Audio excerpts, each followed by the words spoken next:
Hi, YouTube. Welcome on in. Hi. In case you guys don't know me, my name is Ed. I am a psychologist, and I tend to do a lot of anime and video game analysis. Recently doing The Amazing Digital Circus, Undertale, Deltarune, and you name the anime, we've probably done it by now. We've done quite a bit. We're going to jump through and do the first episode of this series, I'm guessing.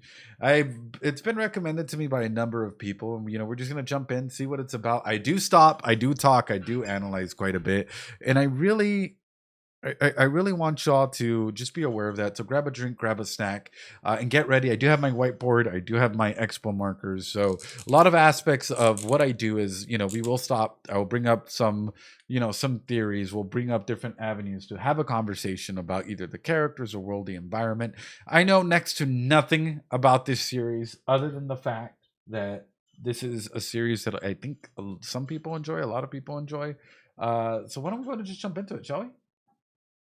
I wonder how many people here actually know about this series. By the way, come and join us. We might be doing this every Friday or Sunday, along with some other anime as well here on Twitch. And then it should go up promptly on YouTube. Thank you. And make sure to leave a like, comment, subscribe, that whole thing if you like it.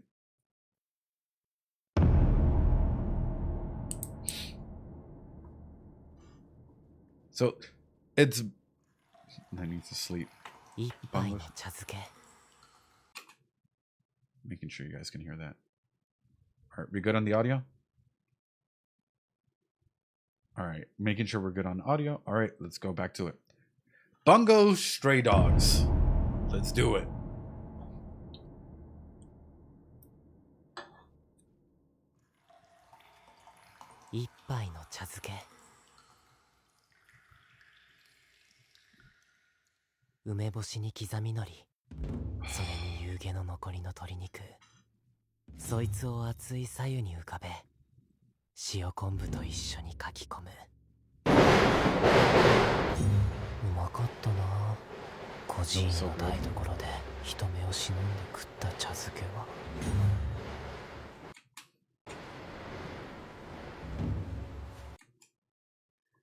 So let's talk a little bit about this scene right here.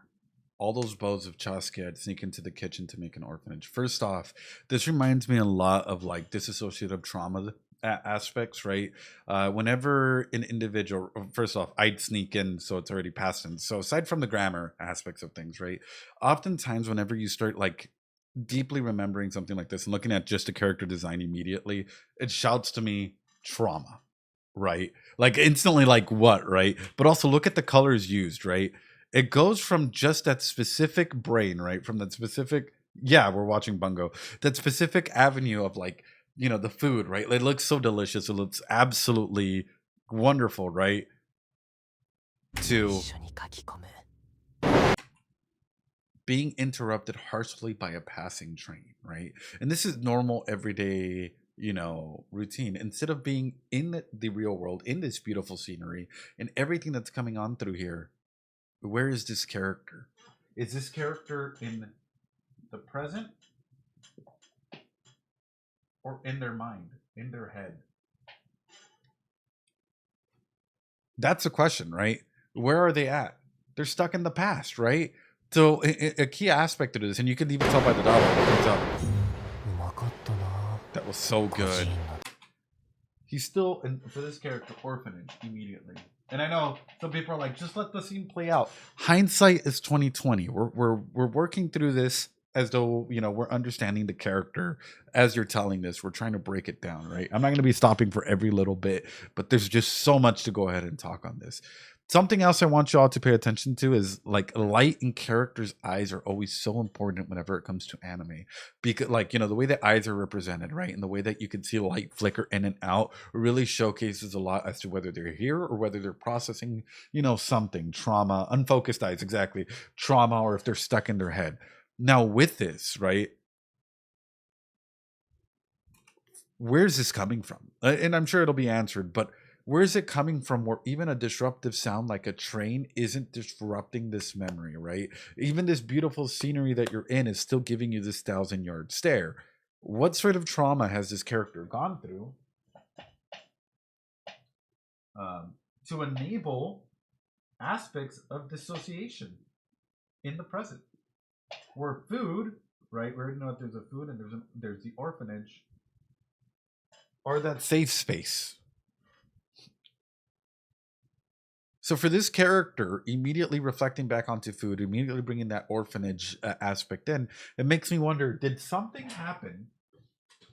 And this might be me overshooting, and I will overshoot a lot. I like to say I will burn my food significantly. So time and time and time again, I don't make it. This is not a prediction channel. This is an analysis channel. But if someone was telling me this narrative about food and orphanage, and just imagine someone telling you, I was there and there was a train passing by, but the food, and I remember I'd sneak into the kitchen to make at the orphanage, all of these things. So then what happened at this orphanage? If this is supposed to be your, like, food is supposed to be a comfort aspect, right? We break bread in order to try and go ahead and feel safe, right? That's usually what a home is. Whenever we break bread, we allow the opportunity for our brain, to release all those wonderful hormones and endorphins and whatnot to feel safe and secure. If you're able to go and throw up the orphanage in there, it's making me wonder, did something happen in this regard that is why you're doing this 1,000-yard stare? Either a traumatic aspect, traumatic memory, maybe your brain doesn't fully want to process it, that you're just there and you're just going through it. It's sort of like a call of the void. In case y'all don't know what a call of the void is, and I know bringing a lot of this up, and we're going deep and we're only like 30 seconds in. A call of the void is usually instances where we sometimes get a call of like internally, where it's like, hey, wouldn't it'd be so easy for me to just walk into incoming traffic. You know what? What would happen if I drowned myself, right? And it's like, it's not necessarily you like trying to actively hurt yourself, right? But it's just those internal thoughts that come in, and the cognitive distortions is what we like to call them, that come in, and it's like, well, what if this happens, right? And one of those big aspects is like, how do you treat death? Right. I might be overshooting as heck right now, but like, this is sort of where it comes in. Whenever I look at, I see an individual going through a dissociative state like this. It's like, what is the concept of either like life and or death? What does that look like for you? Right. When does it become a concern? If it's affecting your everyday life, is that concerning for you? So I have a couple questions that immediately sneak in my mind from this, which is, I know I don't even know this character, but I can already tell this seems like it's going to be a good show just from this little bit. All right, hold on. This is Maslow's hierarchy of needs. My concern for this character, where is he? In this hierarchy of needs, by the way, you can have a lot of aspects met from the very top. You can be missing some stuff from the bottom. Like, it doesn't mean that you don't meet the other aspects of things, right? But particularly, what is he missing that he's going into this dissociative trauma state?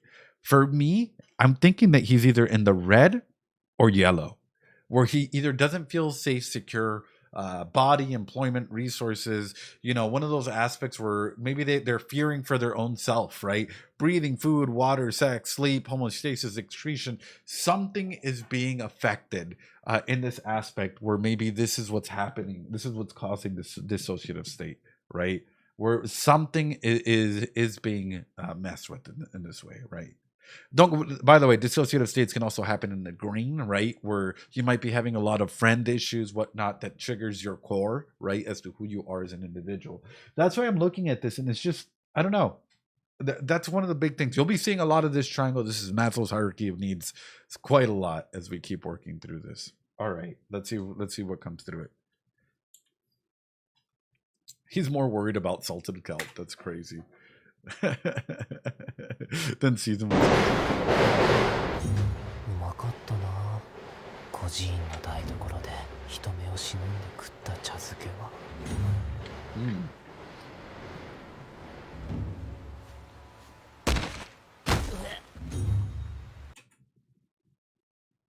Oh my god.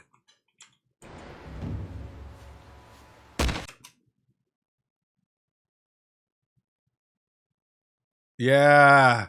This is not looking so good.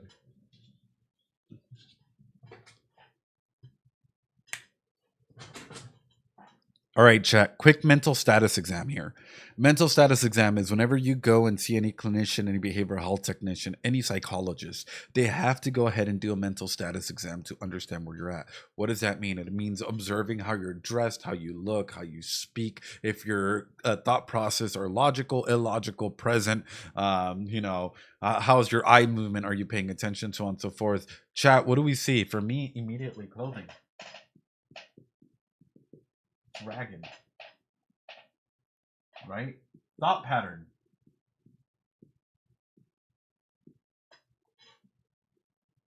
Thought pattern. Might be a bit dissociative, right? Or fleeting.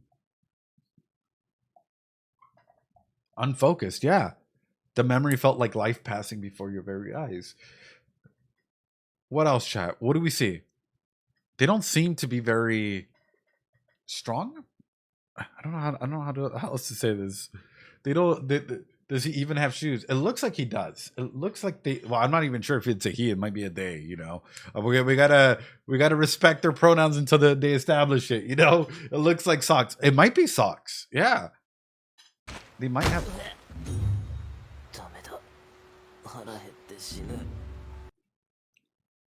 Well, we got our answer met. They're in the yellow, or they're in the yellow of Maslow's hierarchy of needs. Thank you. I should have just waited one more minute, and that would have popped it up. Well, so because they're all the way down there, what does this mean?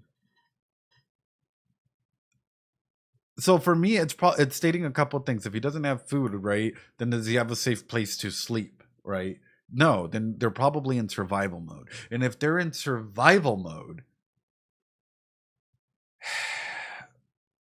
okay, if they're in survival mode, oftentimes we make illogical decisions, right? And often a lot of these illogical decisions, whenever we're placed in a survival state, end up costing us in the long run, right? And we end up harming a lot of individuals and even ourselves in the process, mostly ourselves, when we're in the yellow, right? Because we're trying to do anything and or everything to survive, right? This might mean pushing others away. It's not a great start for any capacity, in any way, shape, or form, for an individual to consistently be in the yellow, or to be in the yellow in general.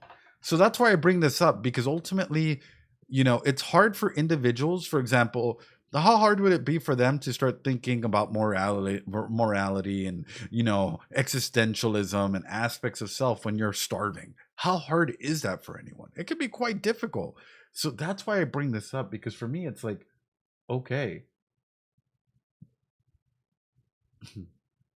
So you guess they ran away from the orphanage and now they're done running away. For me, it's making me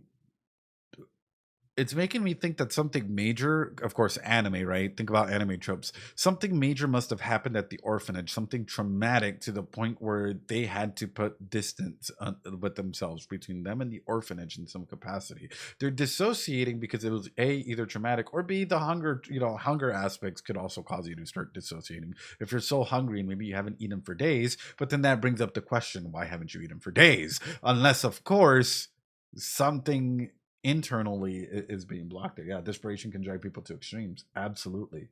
All right, let's keep going. Atsushi. Oh, episode 1. Fortune is unpredictable and mutable. Ha! Fortune is unpredictable and mutable. I'm about to die from starvation. Yeah. Due to certain circumstances. Awesome. Well, what a way to set this up. What a way to set this up. All being driven out. Aww. もちろん金もなく、かといって盗みを働く度胸もなく、こんなところまで来てしまった。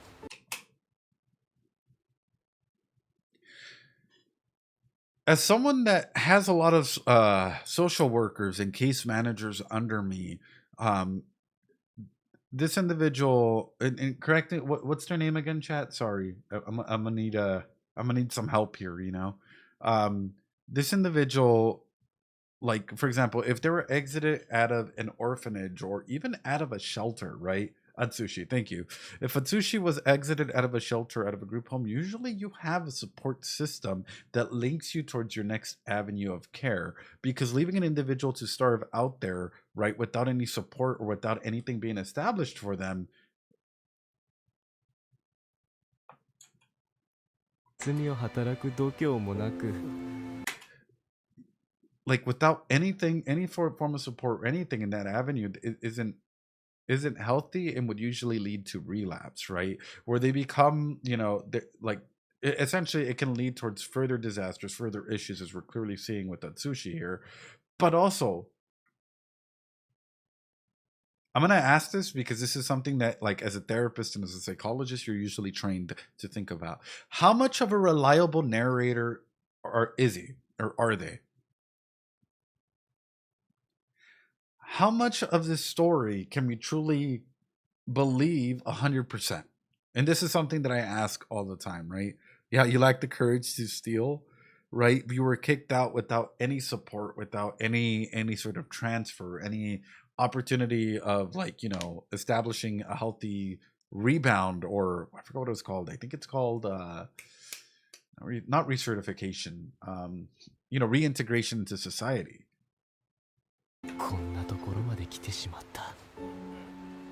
しかし、もはや生きたければ盗むか奪うしかない。出て行け国つぶし。お前などこの孤児院にもいらぬ。どこぞでのたれ死にでもした方が世間様のためよ。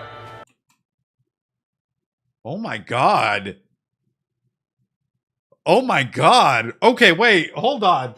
Why am I missing something so crucial already? Yeah, what the fuck? Hold on. What the fuck? Why would this?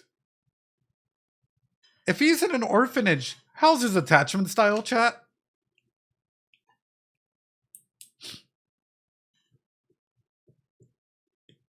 That's sort of what I'm looking at right now.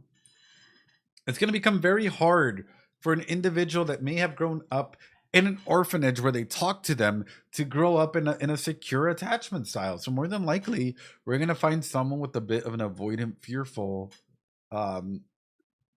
aspect, right? Where they might at first not want to go ahead, or avoidant dismissive, right? They might not necessarily want to connect with others, or may not necessarily want to be there, but then slowly become attached, right?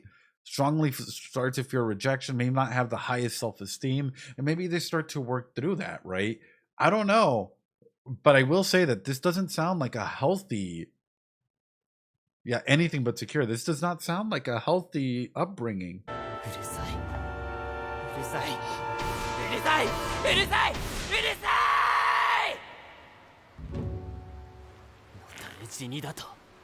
Yeah.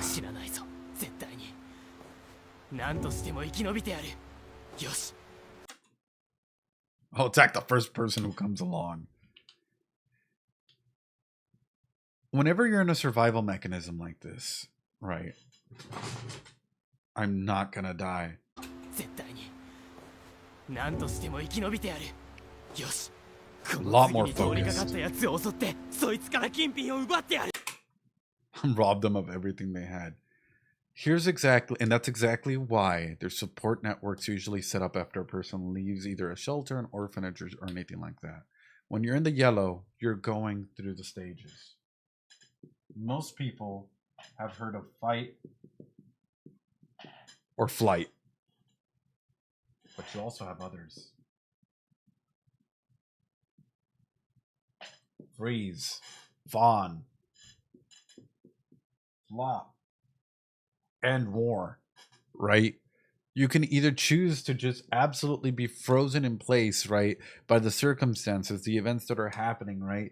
You can try and go ahead and, appease others to try and get a way to get your base needs met. When your base needs aren't met, flock, try and group up together, or flop, just absolutely, pass out, not be able to do anything. Just, it's like a you know, like one of those moments where you just disconnect and boom, right?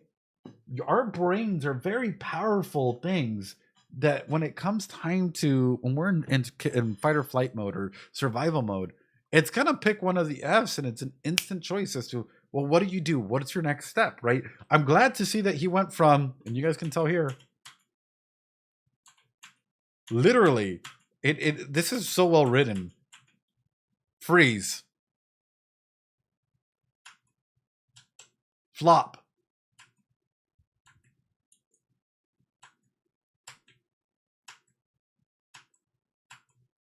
Fight.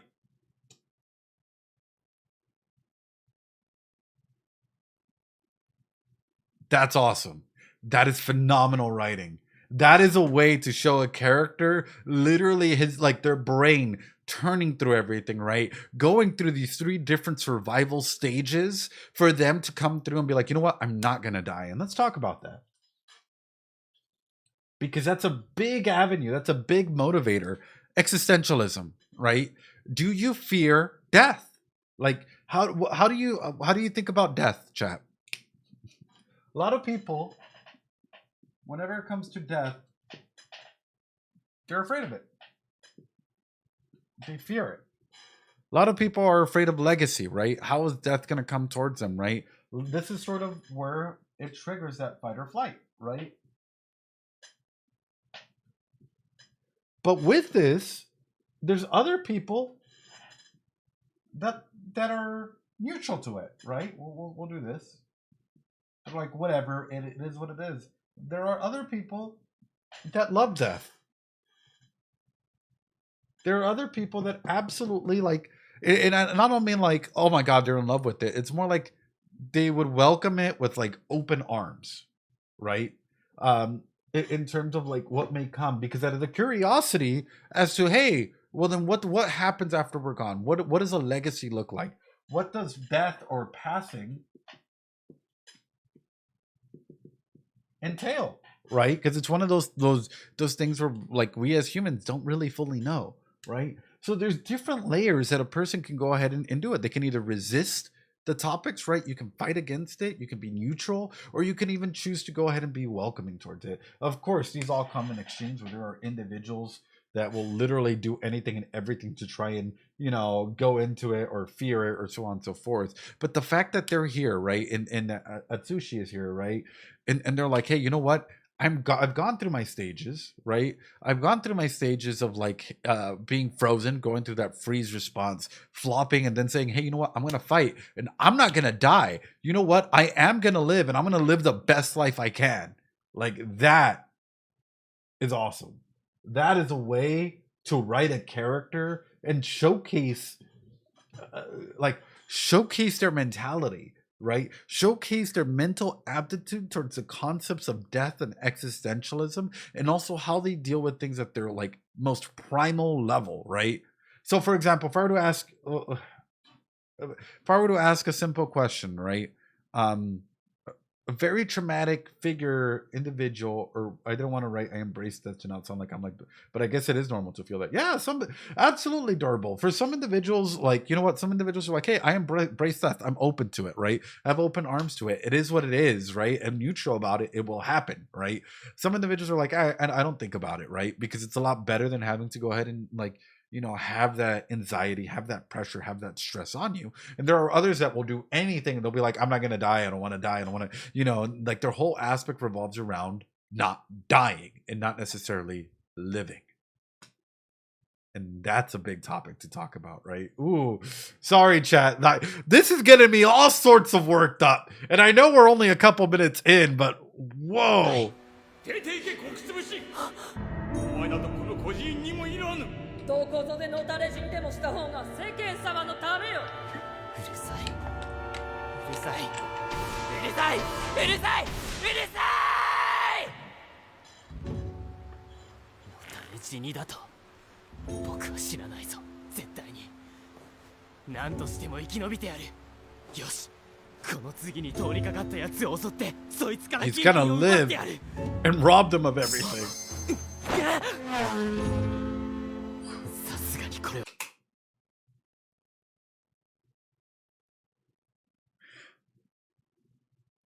this that for me tells me what kind of a character he is. He solidified himself in a decision, right? I'm gonna go ahead and take everything I have. Well, that wasn't gonna happen, and there's already the first excuse to come in, even though logically it wasn't gonna happen, right? But yet they've already voiced their first excuse, as though like, yeah, they try and put out this tough exterior, but internally they're very soft, right? So they might, this is gonna push me again, which is, how committed is he to certain things, and does there have to be high stakes scenarios for this individual to take action, right? 無理だ。空腹じゃ追いつけない。 Yep, yeah. 次 That's too many of them. They all look well trained. Why would I do that?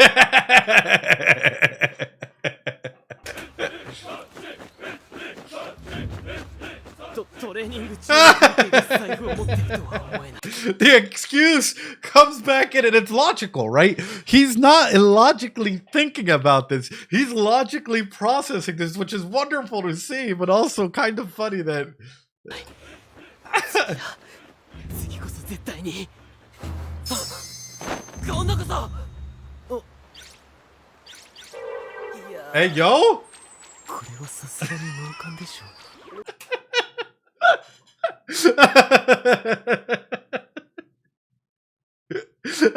And the next person that you see is someone like drowning in the river. It's gone from like extremes, you know? I mean, are you gonna go in there and like save him, or? 脳幹にさせてください。脳幹に。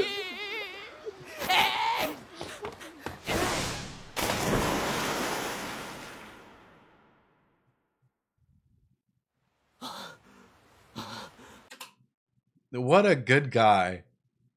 He could have just forgotten about the individual. You know, they could have just altogether been like, hey, you know what? Not that one.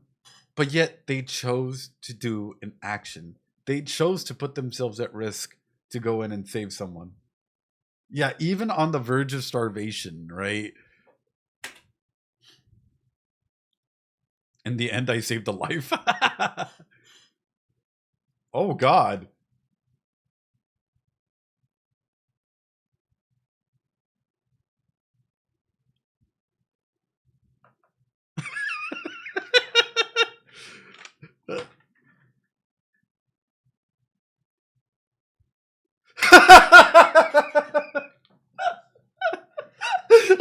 No, he was actually...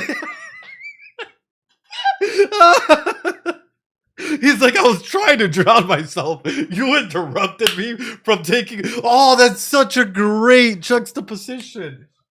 He's over here like, I want to die. This new character's like, I want to die. And he's like, I'm not gonna die. That is awesome. What a way to showcase that. Oh my God. Like automatically it's like, you interrupt my drowning. It's like, I want to die. I'm not gonna die. It ends up saving him. Oh, wow. Wow.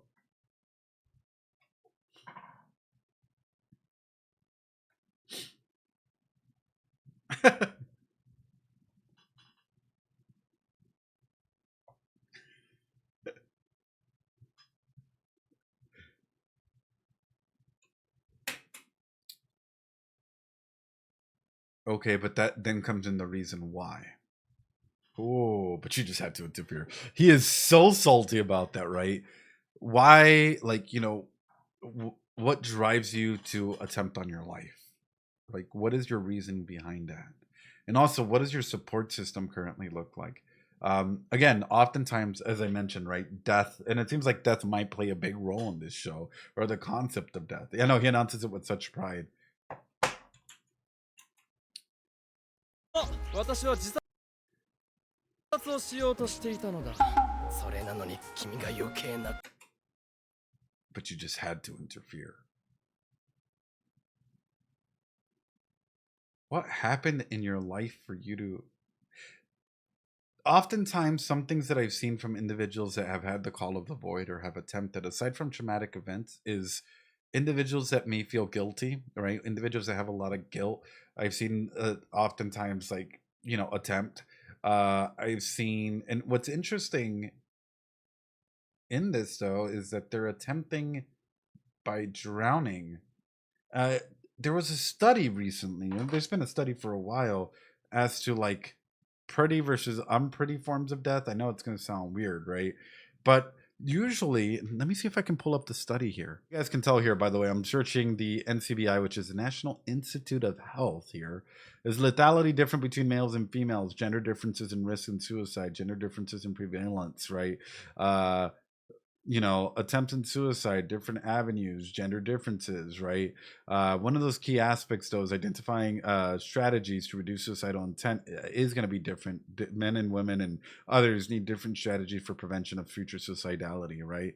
One of the big things that I've heard, especially in my field, is the means by which they do things, right? Or by which suicides usually happen, or attempts on their own lives. Usually, whenever it comes to, I guess, brutal deaths, if we want to call them this way, right? Like gunshots, stuff that makes a big splatter. It tends to be more male dominated, masculine, if you want to go ahead and label it that way, right? And then more more feminine individuals, and even those individuals that are like identify as females, tend to be a little bit more peaceful in the way that they choose to go. Pills, even drowning, certain instances like that. And you guys can find and read all about that. But what's interesting and often untouched by it is grief often takes such a big precedent whenever it comes to individuals that are actively attempting. Grief, trauma, and I think the last one was also like a loss. And by loss, I don't just mean like, oh, they lost, of course they're going through grief. No, like loss of role, loss of self, loss of identity, right? Like not fully understanding who you are, where that's going. And for a lot of individuals, that leads towards like suicidality. Yeah, suicidality through like aspects of like fearing death, as opposed to like suicidalities of aspects of exploration, right? Sorry.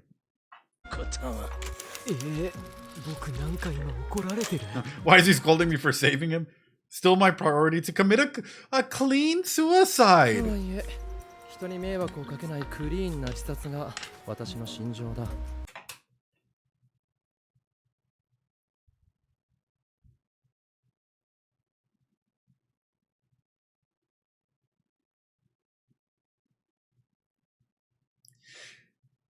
Now, for this character, I'm really wondering, what do the women influences, or what has the women influences been like in his life? And or more so, what has the sense of responsibility been like for him? Where does he work? Is he like, is he high up in the command of wherever he works, where he's thinking about others and the impact it might have on others? Does he have a caring family or others that he doesn't want to bother, or like co-workers or whatnot? He talks about it like it's a hobby of his. He does. It's very nonchalant about it. But the way that like this, because again, when you don't want to bother others, it means that like the friend esteem aspect of your hierarchy of needs is usually met.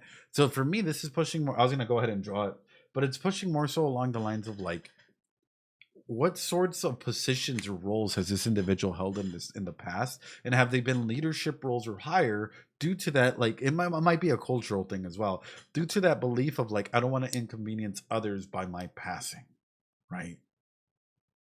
Yeah, he talks so nonchalant. I feel like I'd be friends with him. I'm not gonna lie. I feel like I'd totally be friends with them.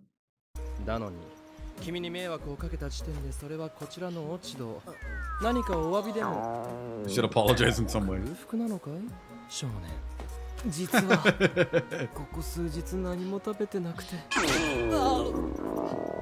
Oh. Honestly, hunger pains are so real. Hunger pains are so real. If you've ever gone without food for a couple of days, and like your stomach starts growling, and it feels like it's just like, hurting you on the inside. Yeah. Yeah.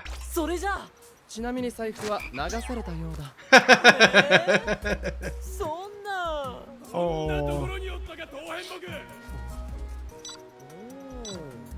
国木田くんご苦労様。何がご苦労様だ。苦労はすべてお前のせいだ。この自殺マニア、お前はどれだけ俺の計画を乱せば気が済むのだ。 I don't want to disturb others. Disturbs other. My goodness. Such a snazzy dresser. Oh my goodness. I wish I could dress like that. Kunikidaくんご苦労様。 Kunikida. 何がご苦労様だ。苦労はすべてお前のせい。 You know what this person reminds me of? They remind me of like the senseis from like the early 90s anime. Like, you know, that are up there, and like you could already tell they're like, you know, today's lesson is. He has the paw haircut. Yeah, he does. Yeah. この自殺マニア、お前はどれだけ俺の計画を乱せば気が済むのだ。良いことを思いついた。彼は私 I の love the 同僚な dress の though. だ。彼におごってもらえばいい。人の話を聞けよ。君、名前は？中島敦ですけど。では。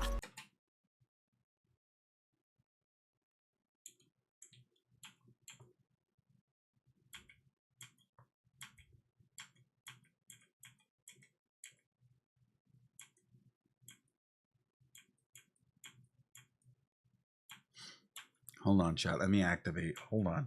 Let me cook.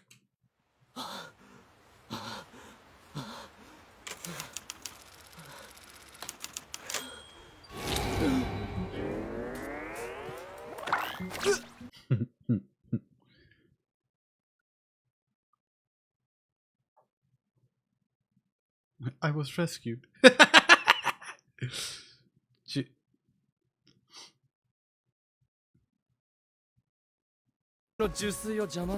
I love that you can kind of tell what the characters are thinking based on the expressions. It's so nice, right? 僕はただ助けようとしただけで。受水？知らんかね。受水。自殺だよ。自殺？そう、私は自殺をしようとしていたのだ。それなのに君が余計なことを。僕。Why is he scolding me? Yeah. とはいえ、人に迷惑をかけないクリーンな自殺が私の信条だ。だのに。君に迷惑をかけた時点でそれはこちらの落ち度。何かお詫びでも空腹なのかい少年。 It happens so subtly. I feel like if I, in case y'all don't know, one of the big things that we focus on in psychology, right, is nonverbal communication. Yeah, who's telling the story? 助けようとしただけで。受水？知らん。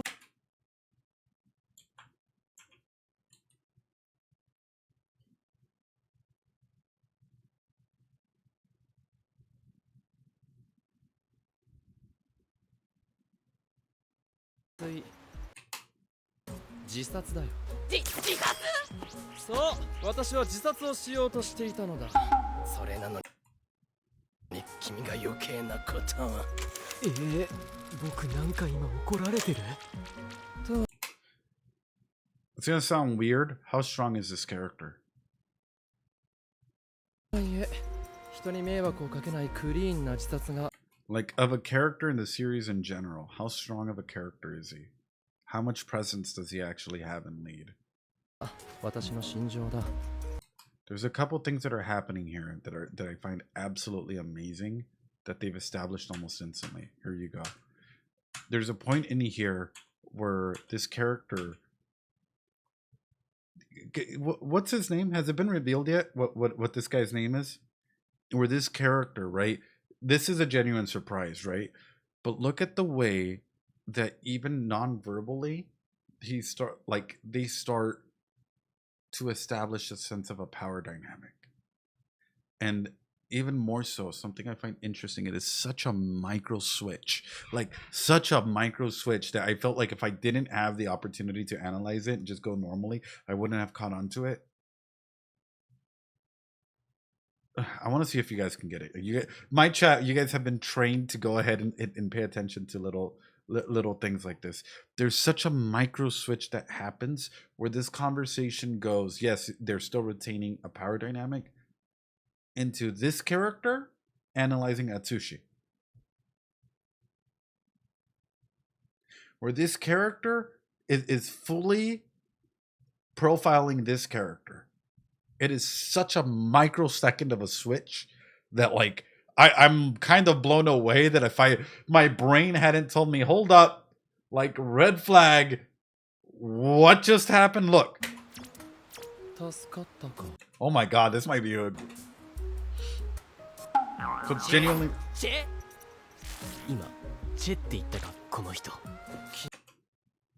Are you the one who interrupted me from my drowning, right? 私の受水を邪魔したのは僕はただ助けようとしただけで受水知らん They get up and they walk away. What is this first thing? Chat, look at the camera angle. Look at what's happening in here. And even in case you're wondering, right? How does it feel whenever someone's standing and you're sitting? We're creatures of normed behavior, so we tend to go ahead and meet people where they're at in order to feel equal, right? In order to have that opportunity to reach across the table, break bread, so on and so forth. The fact that even camera angle wise, it's going to showcase it again, that he is standing above this other character, Atsushi, right? That the power dynamic is shifted and that Atsushi looks frail and small, but is he? And even more so, look at the way that this character here starts breaking him down and actually starts outreaching towards Atsushi to bring him in. It is such masterful little tactics that I like. For me, I'm like, what? Trying to commit suicide. そう私は自殺をしようとしていたのだそれなのに君が余計なことを Again, camera down, right? とはいえ人に迷惑をかけないクリーンな自殺が私の信条だだのに君に迷惑をかけた時点でそれはこちらの落ち度何かお詫びでも空腹なのかい少年実はここ数日何も食べてなくて奇遇だな実は私もだ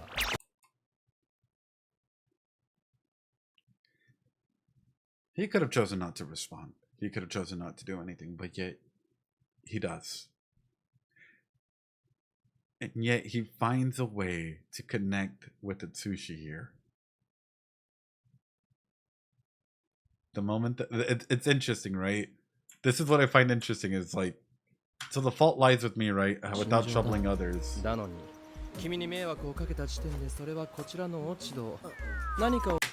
And what I find interesting is that for Atsushi, right, he's establishing a power dynamic. With Atsushi, the moment that he's like, you know, that this character admits that he's caused other, yeah, almost like mirroring body language. Yeah, the moment that he admits that he's caused trouble for him, he stands up to go like, okay, we're being equals. His own body physically betrays him. I'm hungry. Oh, let me go ahead. I'm hungry too, right? That might not necessarily be the case, but there's a switch that happened. And there's a wonderful, it's like a little dance that's happening, even non-verbally, that is like making me go wild.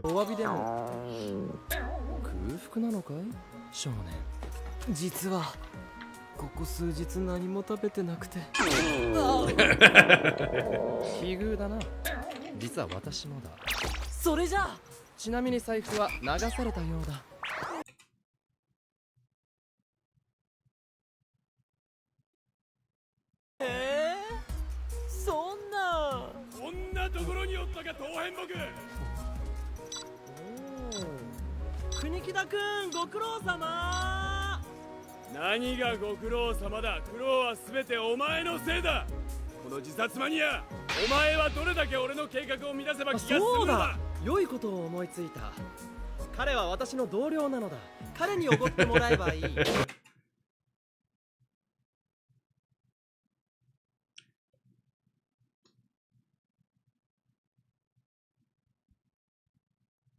Was that him reading? Yeah! Buttery. Yeah, was that him reading the original intent to rob? But more so, here comes it. Here comes what this just entails as well, right? Oh yeah, I have a great idea. He can treat us. What has he just done power dynamically? Now the power's been shifted, and now I'm not a bad person. I'm with you on this. He can treat us. He has the money. He can pay. We're buds, right? Small little things like this. Whoa. Was that his original intent to rob? Which is what I'm saying. Is this the way that the story is written, where it's like, oh yeah, I'm gonna rob someone, doesn't have money. I'm gonna fight for life, is trying to kill himself.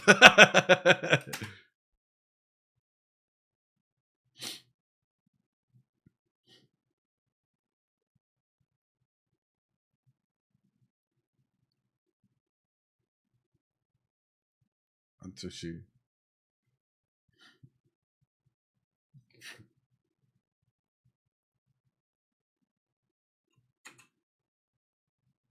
Even more so, something else that I'm noticing is this individual having his hands in his pocket. We as humans, we tend to be very expressive. Or there's some cultures that are not so much, right? But we tend to show our hands.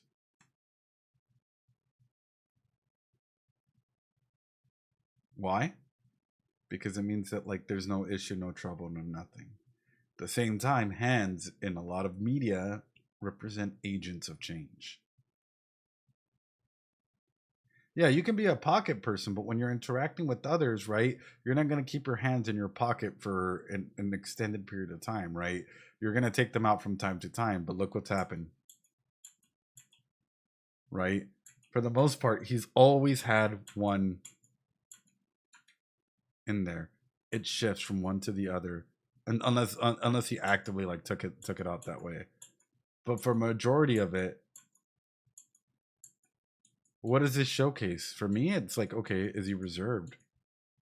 Yeah, he's not showing his true self, not fully expressing. So there's a lot to this character dynamic wise. Yeah. 君、名前は？中島敦です。Yeah. では、ついてきたまえ、敦君。何が食べたい？できれば。何、遠慮はいらないよ。茶漬けが食べたいです。Oh.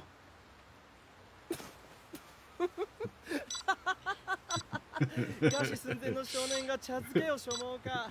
いいよ。国木田君に30杯くらいおごらせよう。俺の金で太っ腹になるな、ダザイ。 Don't get all degenerous with my money.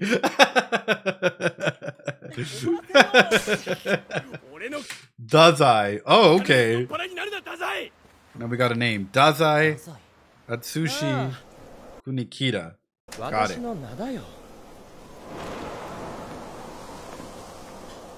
Camera's lower again, yeah. 私の名は太宰。太宰治だ。Oh no. He's hot. Oh no. Osamu Dazai. Oh, I know. And the camera shots too, to just establish that.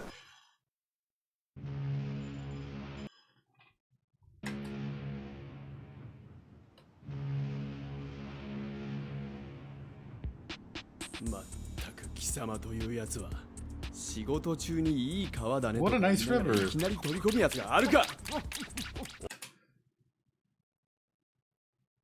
So first off, I know this is unrealistic, right? But when a person's close to starvation, why shouldn't you go and feed them to 1,000 bowls of food? The most casual introduction ever. What a way for this anime to just hook you in, right? That's why I love trying new anime or starting new things, because there's always a cool way to do a new introduction. Yeah, no, it can send their body into shock. That's why oftentimes when a person is very dehydrated or hasn't eaten in days, it's slow, and it's usually medically overseen. It's small amounts.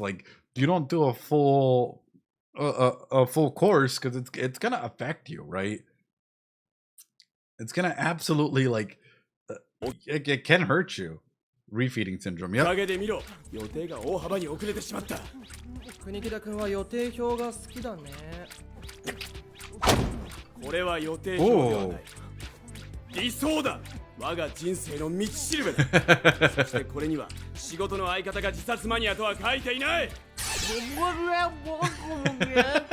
うるさい。出費計画のページにも小僧がしこたま茶漬けを食うとは書いていない。だから仕事だ。今日の仕事？軍関係の依頼だが。Involves the military. なんで君たち会話できてるの？あー食ったー。もう茶漬けは10年は見たくない。お前、人の金でこれだけ食っておいてよくもまあ抜け After 抜け eating た on よ。 my dime. 本当助かりました。孤児院を出て横浜に来てから食べるものも寝るところもなく、酒を食うとは書いていない。だから仕事だ。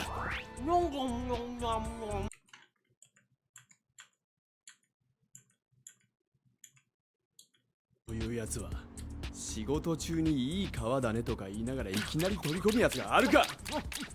おかげで見ろ、予定が大幅に遅れてしまった。国木田君は予定表が好きだね。これは予定表ではない。理想だ。我が人生の道しるべだ。そしてこれには仕事の相方が自殺マニアとは書いていない。うるさい。出費計画のページにも俺の金で小僧がしこたま茶漬けを食うとは書いていない。だから仕事だ。今日の仕事？軍関係の依頼だが。なんで今日の仕事？軍関係の依頼だが。なんで君たち会話できてるの？ Why would you say that?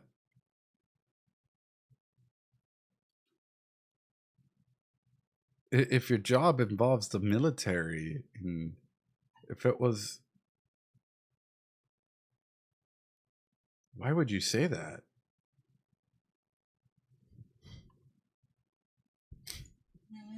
Also, agreeing to buy this person a bunch of meals. What do you see in this table, chat? I know. I might be.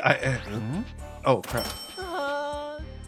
There's something in here I want y'all to notice that I'm seeing. It's a joke about associate. Yes, but there's something else.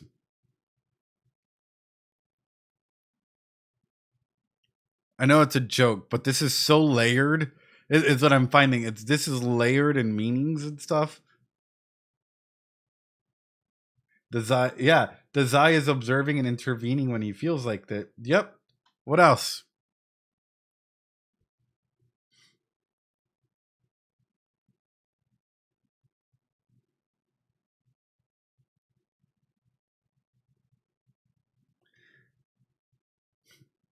The frame is divided between them. It is, and it's very powerful. Like the psychology of filmmaking and you know, showcasing where the power dynamic lies as well. So I'll put it this way. They purposefully chose seats. And they purposefully did it for a reason. And considering, looking at the way the observations are being done, the posture of one person, yep.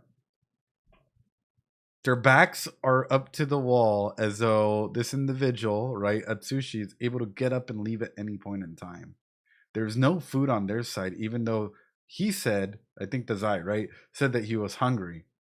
Not only that, they're revealing all these secrets, you know, oh, job, oh, military, oh, all of these things, as though Atsushi is in a position of power. But yet he's not. Because he's being treated by them two, and them two are, you know, in a weird way, the way that I'm looking at this is like, yeah, even if the Zai said he was hungry, no, that's what I'm getting at, is the way that this scene is positioned for me is like the way that a lot of individuals, and especially with social psychology, are trained to gather information. This seems like a setup, like a social psychology setup of gathering information. You're telling me you're hungry, but you don't have food. You're telling me secrets, right? Yeah. I'm looking at this and I'm just like, my brain trembles and I gotta like push up my glasses here and like activate stuff because I'm like, this seems like a setup. This feels like an interrogation room type setting, but in a social element where unknowingly, back to the wall means you can get sucker punched if a fight breaks out, right? But they're giving Atsushi all the ability to feel comfortable and be able to run or be able to do whatever they want because they're not keeping him up against the wall, right? Because then that would be threatening. No, so they're giving this illusion of choice. Desire is supposed to be hungry. There's no food. Everything's being divided this way. They're showcasing like, oh, there's struggles between them, whatever that might be, and it might be true, right? I'm not discrediting that there might actually be struggles between them, but the way that they're layering and pushing out information and also gaining that, it's a false sense of security that Atsushi has fallen for. Holy fuck. I don't know if this is where it's gonna go. This is just my mind over analyzing a scene, and I might be completely wrong. I might be 100% wrong here. But looking at this scene, I'm just like, ooh, something feels off. Something feels really off in like a cool way. Anyway. 会話できてるの？ 食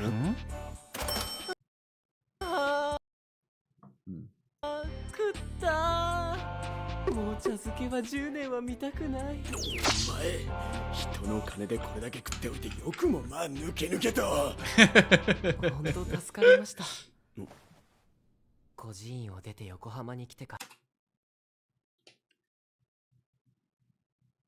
And this is exactly what I was getting to.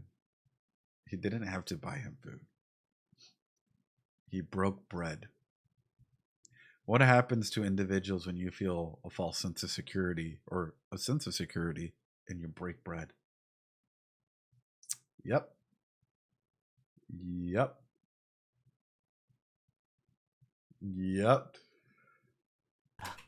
食べるものも寝るところもなく、 Oh. あわや餓死するかと。君、施設の出会い？でというか、追い出されたんです。それは薄情な施設もあったものだね。おい、太宰。 That's 俺 a たちは non-profit 恵まれぬ there. 小僧に慈悲を垂れる徳しかじゃない。仕事に戻るぞ。そういえばさっき、軍関係の依頼とおっしゃってましたが、何のお仕事を？なーに、探偵だよ。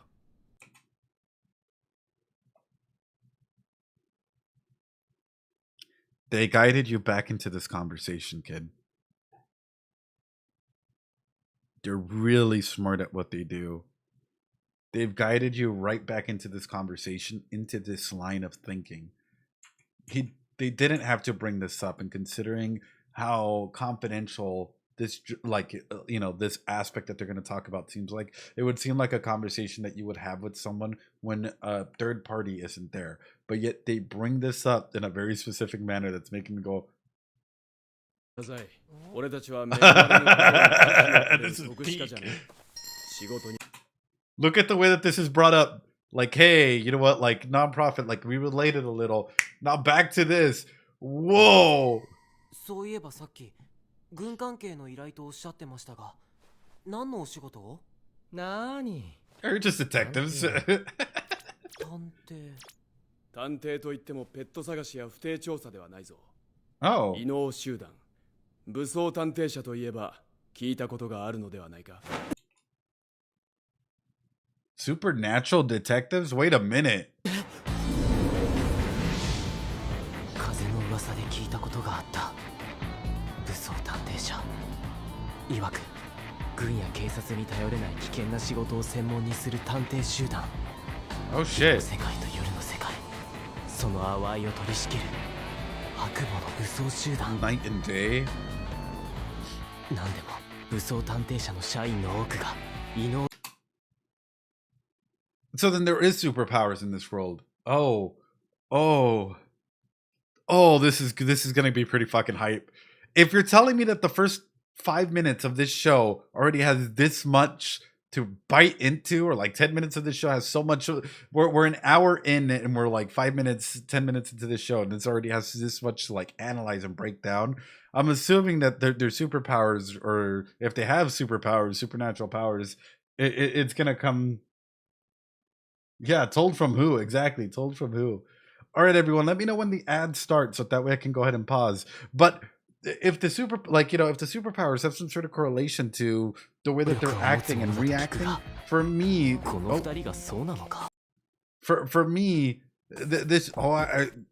this showcases like there's gonna be so much to analyze. Like, number one, what do these powers mean?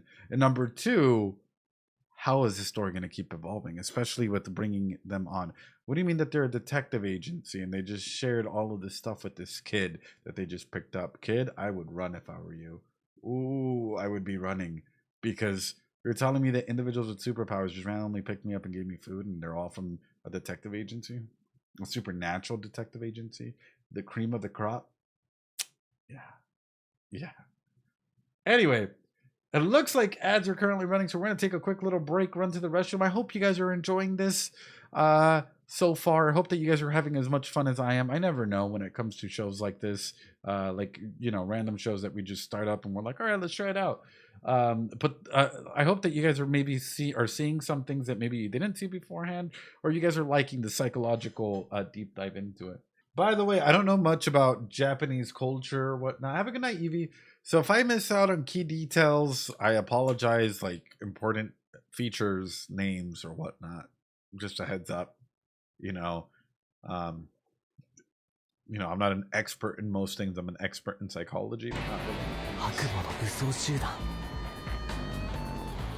なんでも武装探偵社の社員の多くが異能力を持つものだと聞くが、この二人がそうなのか? Does that also apply to these two? だと聞くが、この二人がそうなのか?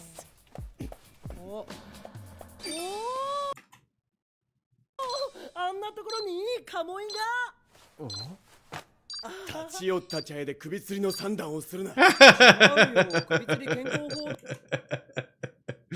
Yeah, we haven't seen any other patrons in the restaurant. Yeah. なんだそれは。国木田くん知らないの？すごく肩こりに効くのに。Shoulder cramps. そんな健康法ある？ほら、メモ。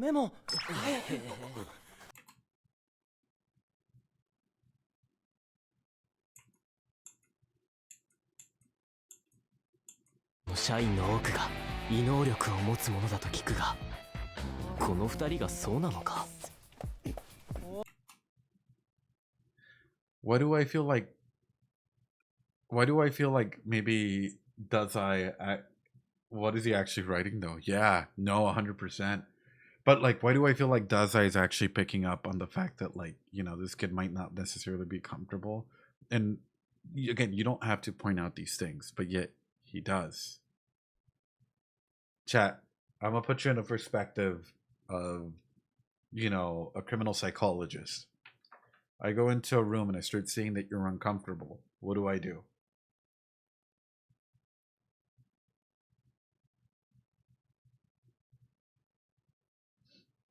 What do I do, chat? I already know that you might, you're starting to put some pieces together with the little bits of lore and info that we drop, full well knowing that you might be aware of certain things, right? And we're gathering information this way. And there might be a little bit of a silence period here, right? From when they said it to that moment. 言ってもペット探しや不定調査ではないぞ。異能集団、武装探偵社といえば聞いたことがあるのではないか。 Perhaps you've heard of us. Shock. It's an immediate notice. Now I noticed your reaction to that, right? And I know that you might be more on guard. I'm not going to let you fester on that too long. 風の噂で聞いたことがあった。武装探偵社。いわく、軍や警察に頼れない危険な仕事を専門にする探偵集団。昼の世界と夜の世界。その淡いを取り仕切る。This is awesome. 悪魔の武装集団。なんでも武装探偵社の社員の多くが異能力を持つものだと聞くが、この二人が I already know that you're on edge. I already know that information, simply stating that, puts you on edge. I'm playing coy. The wall goes up. So what do I do? Anything to disarm you again. Anything to say, oh, that wall shouldn't be there. We dropped a little bit of knowledge, right? Just a little teaspoon here. But now that we've given you this teaspoon of knowledge, we want you to be like, oh yeah, I knew that there was salt on that teaspoon. Not be like, oh my God, there's salt on that teaspoon, right? Because now I can put a little bit more salt on that teaspoon. And when you come back and you look at that teaspoon, you're going to be like, oh, it's still salt on that teaspoon. Because you're not going to get that same reaction. That is so smart. Like, I'm looking at these characters and I'm like, そうなのか。おあんなところに this is a nice misdirect. And even if it is like with the intent to hurt themselves, that there is this beam, you know, up there and all of these things. For this individual, for Atsushi, it's gonna be a lot easier for them to just be like, oh yeah, they're these guys, right? They're always like this. They wouldn't hurt a fly, so on and so forth, without realizing that Dazai, genius, absolute genius at social psychology here. He was the focus of the frame. Well, if you look at it, お right? あんなところにカモイが立ち寄った茶屋で首吊りの算段をするな。違うよ首吊り健康法だよなんだ Hanging そ health れは。 method. 国木田くん知らないのすごく Dazzle 肩こり didn't に even 効 eat, くのに何そんな健康法ある？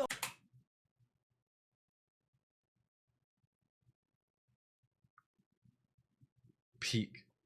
Absolute peak.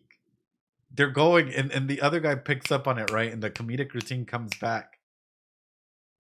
Peak. No, it could be great for shoulder pain, right? It just took the attention completely away and disarms. Peak. あほらメモメモ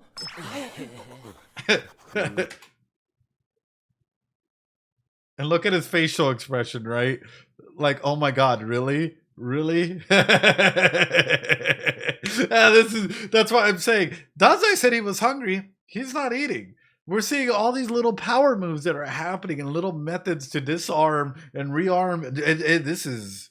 Oh. 首吊り健康法。嘘だけど。この二人が本当にあの武装探偵者？あいつは川に流されるわ。粋な俺のことは遠慮もなく食いまくるわで。俺の完璧な予定が今や。 Same expression that your body was in previously, but different meaning. It's not work. Same expression, different meaning. Wow. The layers that this show has is like an onion. Like you could just start peeling it back. Like, you know, I'm just going through a social psychology lens. I'm not even diving deep into like, you know, what does this mean when a person's being able to go and do this, right? Doing the foot in the door technique with the food, breaking bread, right? Instantly solving that avoidant attachment where you know for a fact that there was too much information. So more than likely Atsushi would want to try and go ahead and get up and find an excuse to leave. So then you redirect them and you do all of this. Yeah, there's a... その今日のお仕事というのは。すいません、余計なこと聞いちゃいました。そうですよね。探偵者の仕事は守秘義務とかありますもんね。今日の仕事は別に隠すような類のものではない。軍の依頼で虎探しをしている。虎？近頃街を荒らしている噂の人食い虎だよ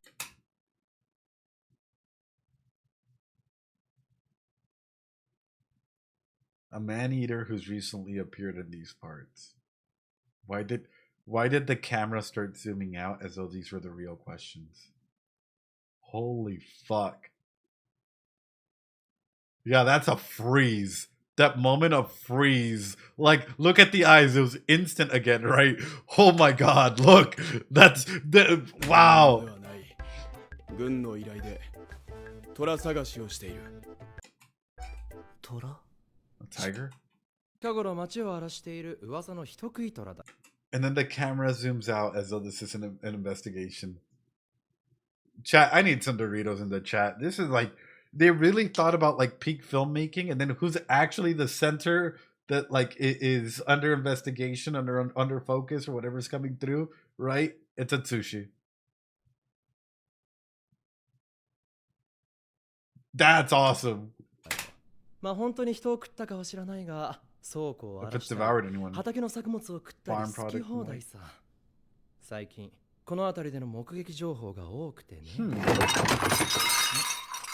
どうした淳君。僕はこれで失礼します。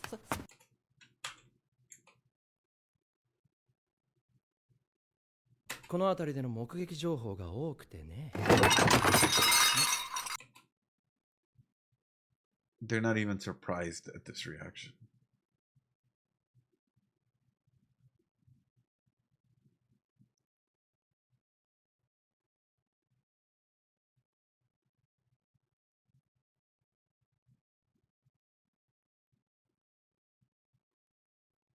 Holy fuck. Do they... First off, is this tiger a real tiger, or is it like some sort of supernatural thing? And if it's a supernatural thing, do they think that he's involved with this tiger in some way, shape, or form? They're not even surprised at this reaction. Look at them like, oh, what's wrong? We're just asking questions. Fuck. This might have convinced me to watch the entire... Dude, this is such a strong opener. Oh my god. 倉庫を荒らしたり、畑の作物を食ったり好き放題さ。最近この辺りでの目撃情報が多くてね。What's wrong? どうした淳君。僕はこれで失礼します。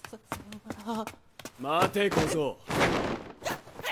貴様、何か知っているな。無理だ。奴に人がかなうわけない。貴様、人食い虎を知っているのか。あいつは僕を狙ってる。殺されかけたんだ。この辺に出たなら早く逃げないと。小僧、茶漬け代は腕一本か全て離すかだな。まあまあ国木田君、君がやると情報収集が尋問になる。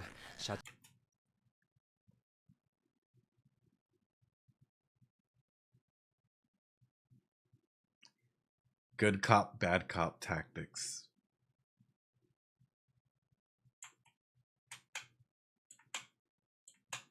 Here's a question that I have for Atsushi. You ready? And that I'm piecing together. If I was in their shoes as a criminal profiler or a criminal psychologist, I would ask this. So, if this tiger's after you, how did you manage to survive, you know, getting away from it for so many days without food?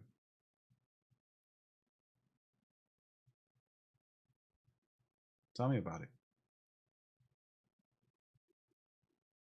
I know that when I'm without food or without anything, I instantly struggle, you know, physically, emotionally, psychologically, you know, to even do certain things.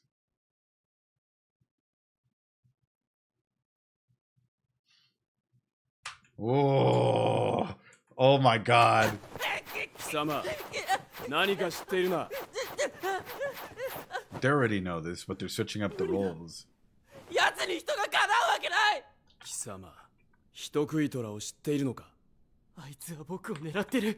殺されかけたんだ。 It almost この killed 辺に me. 出たなら早く逃げないと。Boom. 小僧、茶漬け代は腕一本か全て離すかだな。まあまあ国木田君、君がやると情報収集が尋問になる。社長にいつも注意されてるだろ。それで君はあの虎の何を知ってる？うちの孤児院はあの虎にぶっ壊されたんです。 This is the only time that we've seen Dazai go down to his level, aside from the beginning, when he got up. This is the first time that we've seen him come down.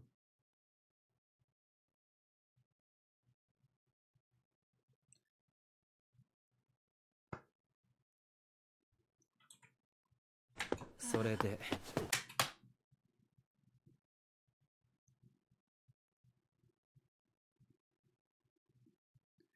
I know I look at the camera, but sometimes I'm so impressed with the small little animation details and the thought pattern behind it that these individuals are so goated at doing what they do, you know, or they've probably done this quite a number of times, or they're used to routine or whatnot, that like everything is so purposeful, right?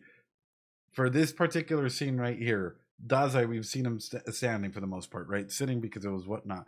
But for him to actually come through and lower himself and yet use that as a form of connection for the good cop, yeah, for the good cop for Atsushi to start opening up, it's the small things that matter and add up. Wow. Yeah, no stop are concerned. 君はあの虎の何を知ってる？うちの孤児院はあの虎にぶっ壊されたんです。 Oh. 畑を荒らされ、鳥小屋も壊され、それに倉庫も。死人こそ出なかったけど、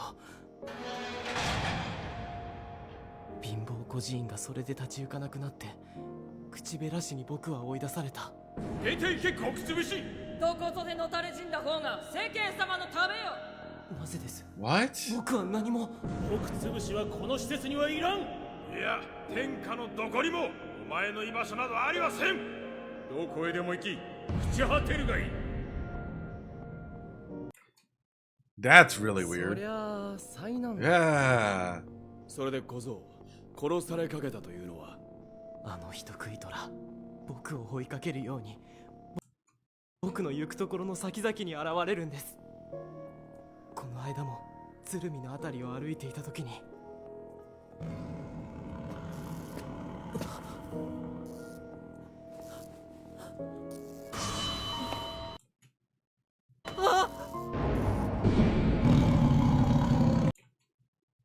How much of this is true though? Or how much of this is just like them hallucinating it, right? Again, how reliable is our narrator? Yeah, no, the art style is phenomenal. But that's why I'm like, how reliable of a narrator is Atsushi in this regard? And I ask this because it's very interesting that he clearly states this out, where it's every time, you know, the man eater always shows up wherever I go. Why is that? Why is it, you know, following you if that were the case? Out of anyone or everyone else?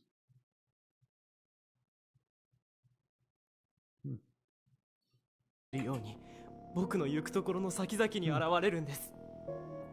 この間も鶴見のあたりを歩いていた時に、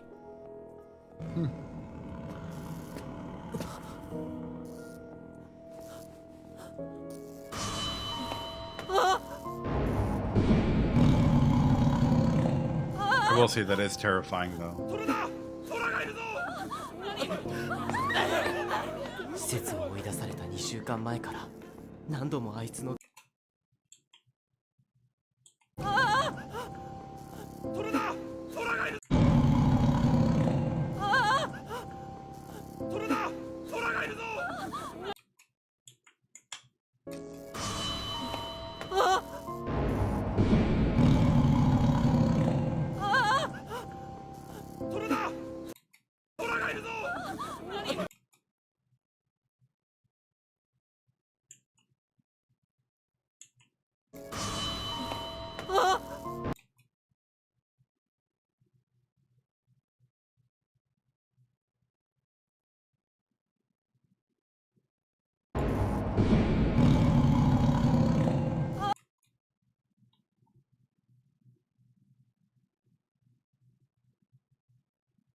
It looks like it's coming from his shadow though.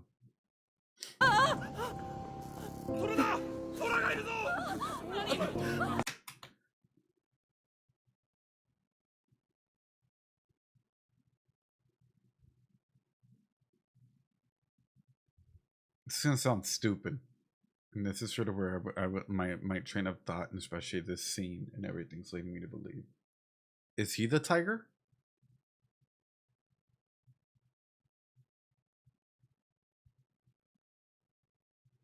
Is Atsushi the tiger?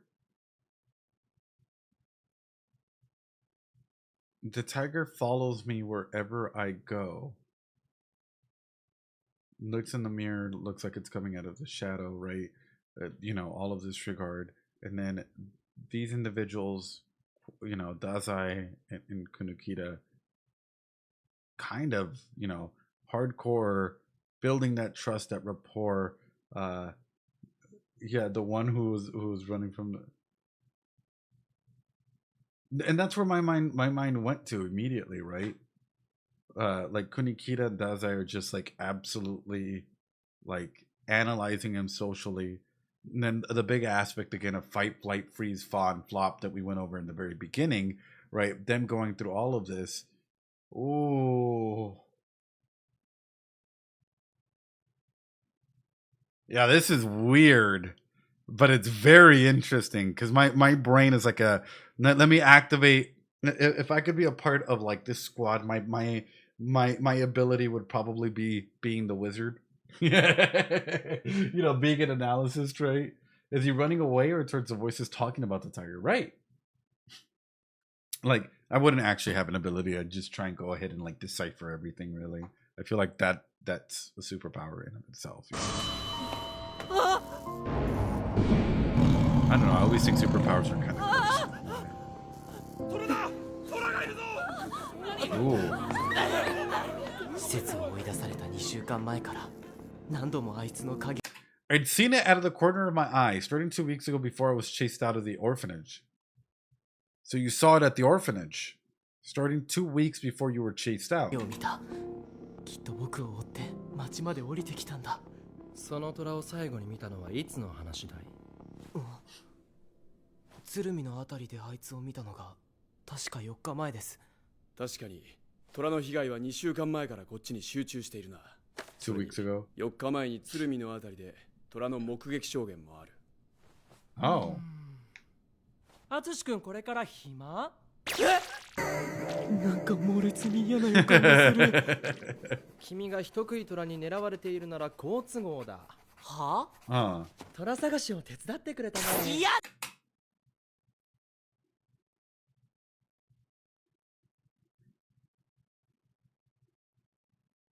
Genius again disarms the situation, makes it sound silly, right? But I have a feeling that these individuals have already started piecing all of this together, hence why the food was a way to go ahead and get loose lips to talk. Good cop, bad cop, and you see how like the demeanor changed, so that wasn't necessarily done there with the intent for that to stay there. That was done there for the sole purpose of social engineering a scene, an aspect of thing, right? I'd even go as far as wondering, did they close down this shop, and is that why there's no patrons and whatnot? Because it's a lot easier to control the environment in this way. That's how far I'm questioning things. This entire shop, even though it looks open, right? Or even though it looks like there would be people here, there is no people here because it was engineered this way. It's insane. I know it sounds insane. That's why I'm like, holy. ですよ。国木田君は社に戻ってこのメモを社長に。おい、2人だけで捕まえる気か？まずは情報の裏を取って。いいから。Ooh. 僕は嫌ですからね。それってつまり餌ってことじゃないですか。誰がそんな。報酬出るよ。報酬 Reward? 報酬って。いやいやいや。そんなものじゃ釣られませんからね。Oh. ちなみに参考までに聞きますが。Just for reference, how much is it gonna be? これくらい。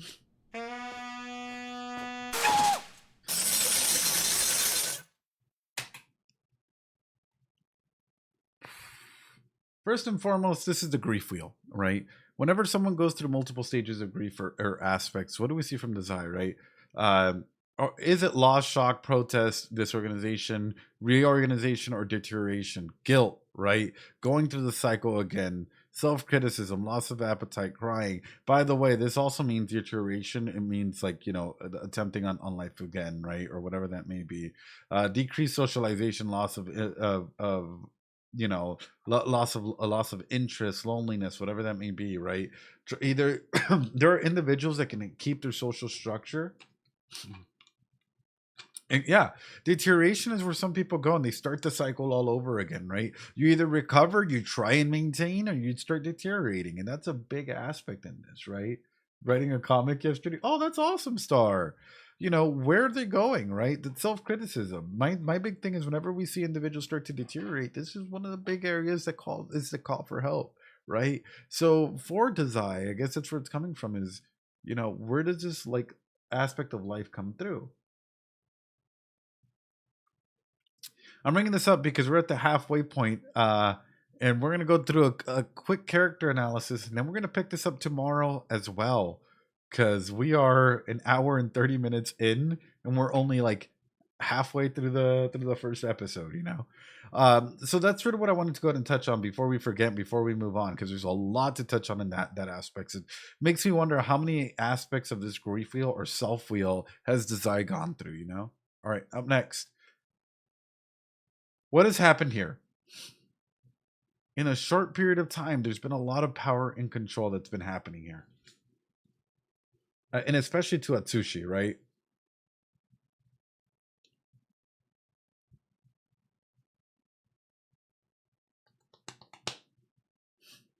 There's been a lot of instances where it feels as though they've been pushed up against a wall, right? Where they've been minimized, denied, blamed, right? Ah, the tiger's over there. Ah, you know, all these people calling him a bunch of stuff, right? Social standing, right? He doesn't look so good, right? Even the camera is using power dynamics in that way. You know, doesn't have money. Like, there's a lot of things. Exclusion, go out and die in a hole. Like, there's threats. There's all of these things that have been used. So Desai looks pretty young. Not Desai. Atsushi looks pretty young. So immediately, do you think that Atsushi has a lot of power, like, you know, internal power at the moment? No, right? Or internal control over self? Probably not. Probably a lot of that control has been given outwardly. And maybe that's a big portion of self. And maybe that's why, you know, that's why meeting these individuals might help them. But more particular, cameraman using intimidation. When it comes to these characters, what are we seeing? And I'm going to use, let's start off with Atsushi first. What is the mask that he wears externally versus what is the internal mask that he tries to put on there? I'm going to go ahead and showcase one. Innocent victim. Safety being the big concern that we keep saying, right? Oh no, you know what? Like, he's such an innocent person, right? And when safety is concerned, they're the victim, right? What else, chat? What have we seen so far? Everyman follower. Yep. Where a big aspect of thing is belonging. Money is trying to go ahead and be there, right? Anything else?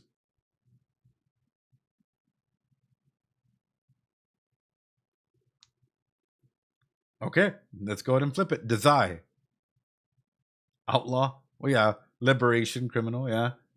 So what about Desai? If I'm saying it wrong, I apologize. Everyman follower with an aspect of belonging. Explorer, raider with freedom. Ooh, that's a big one, right? Is Desai free, right? Is freedom a big aspect as to, like, you know, and we could touch on the aspects of suicidality, right? Or maybe they're trying to gain some sort of freedom in that, right? Or ruler tyrant, right? Is there an aspect of control, maybe even control over your own death, right? Or maybe some, which again, ruler brings up the big aspect is what, like, you know, before we found out that they're in this detective thing, is like, you know, what is the highest that Desai has ever been, right? And what does control mean for them in this regard? And you know, and is he seen as a tyrant in other ways, right? Is tyrant the mask that is probably underneath? Trickster and magician where power comes through? Could be. Lover and seducer with intimacy, with how we connect with others. What about Kanikita? I hope I said his name right. What are we seeing so far? What are you guys seeing?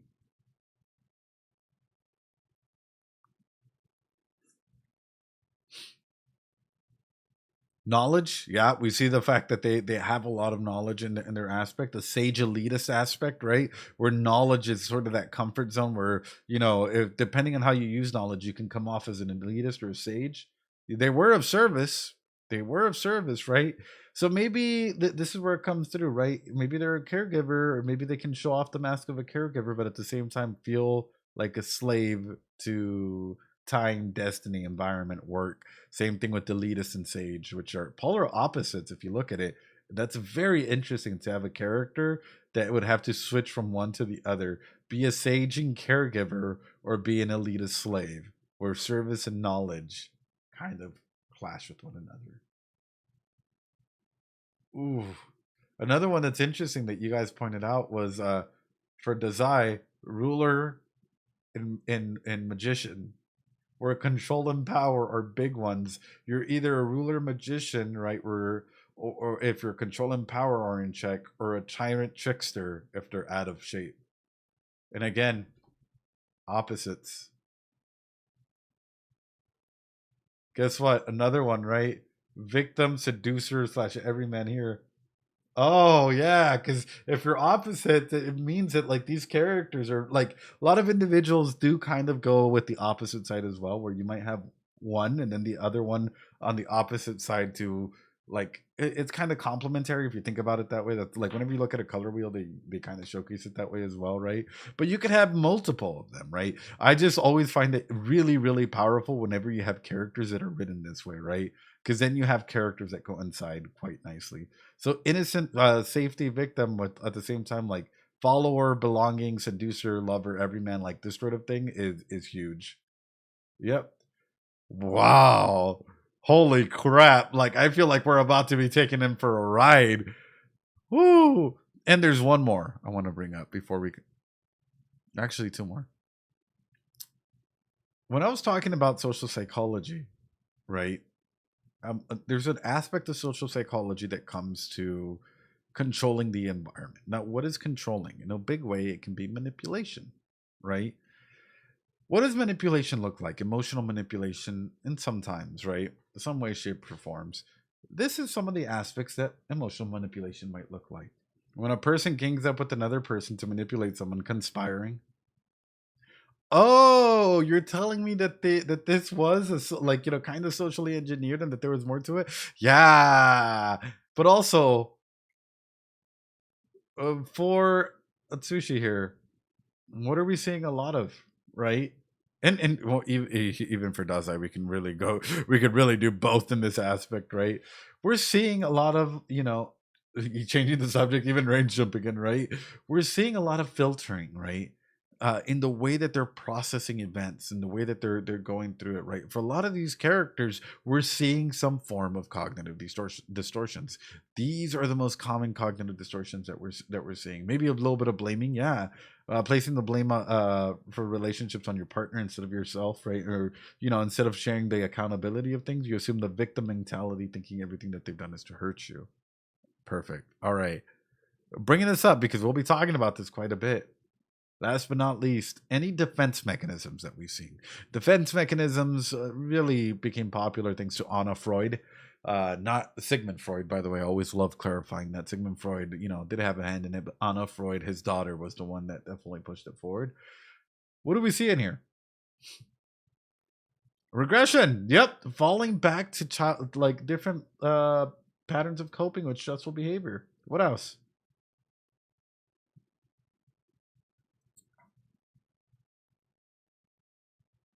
With Chasuke? Yep. How about reaction formation? You feel a certain way, but you react in a different way. You feel like you're on the verge of death, but you're gonna act as though you will survive because you will survive, right? Oh yeah, I'm gonna fight even though my body's kind of giving up on me and kind of dying. I think there's a couple more. With this one, this is only like some of the most common ones. There's intellectualization that we're missing. There's quite a bit of things in there. Yeah, exactly. Intellectualization's another one, right? Yeah, for sure. That's what I'm saying is having these defense mechanisms and thinking about how the characters are going through all of this at any point in time during the scene and how they're using one another to talk and, you know, get each other to a certain point of reaction or information giving or getting someone to loosen up. Peak. Absolute peak, everyone. Anyway, with that being said, I mean, this brings us to the end of part 1. For those of you guys on YouTube, it'll just continue on to part 2. But for us here, we're close to 2 hours in. I appreciate you all, and I gotta say, did you like it? Did you like the half analysis of episode 1? What'd you guys think about it? What would you guys rate it so far? For me, I didn't think it was gonna hook me this much. What the heck, dude? I did. Let's go. I didn't think episode 1 was gonna like absolutely like drag me in like this, but dude, there's so much to it. There is so much to it. We're only 10 minutes in, and I felt like I'm already overcooking. The psychology is way more intense than I would have thought. Really? Damn. Well, I hope that people that like the show or are part of the fandom actually like it. And I hope that maybe you guys take a little bit of psychology lessons away from it as well. And with that being said, everyone, please take care of yourself. So far, I'm rating this a 10 out of 10. This is fucking awesome. I've never seen so much like nuanced psychology, like, you know, criminal psychology and different like aspects like put in there, like in such a short amount of time. Like that is just like, for me, this is like cinema. This is just peak cinema. Now you know why we kept suggesting it. Yes. Hi, YouTube. Welcome on in. Hey, it is another day, but still continuing with the Bungo Stray Dogs reaction here.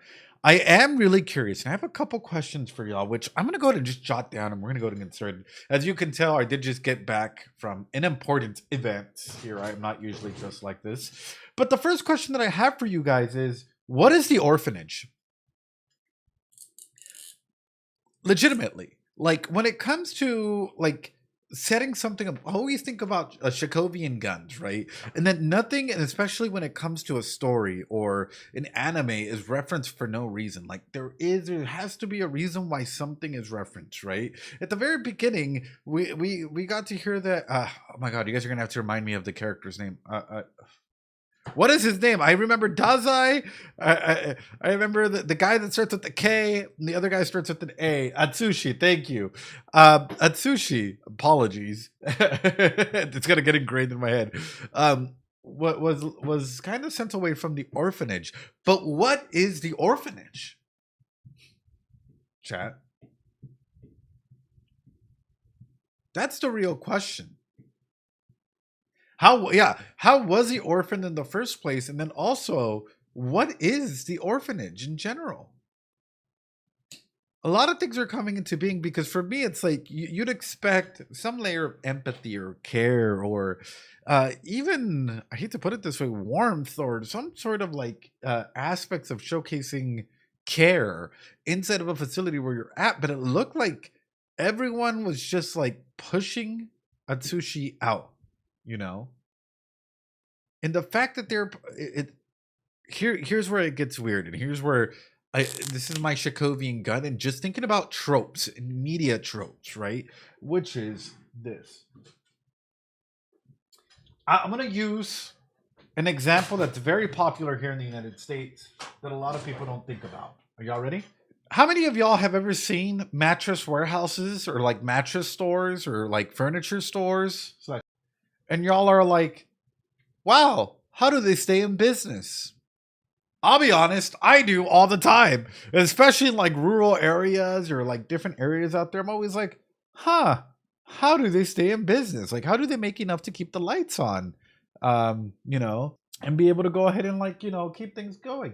So whenever I hear, you know, in a lot of this aspect, right? Exactly. Like to joke that they're money laundering schemes. Exactly. That's sort of where I was heading, right? There's a big joke surrounding like, oh, it's money laundering schemes. They actually have multiple businesses and they're able to go ahead and move from bottom line to bottom line, right? Across different businesses or organizations. However, when it comes to nonprofits, chat, how do they stay open? How do nonprofits and or orphanages stay open? Mostly mattresses, just big furniture stores. Yeah. Donations, grants. Yeah.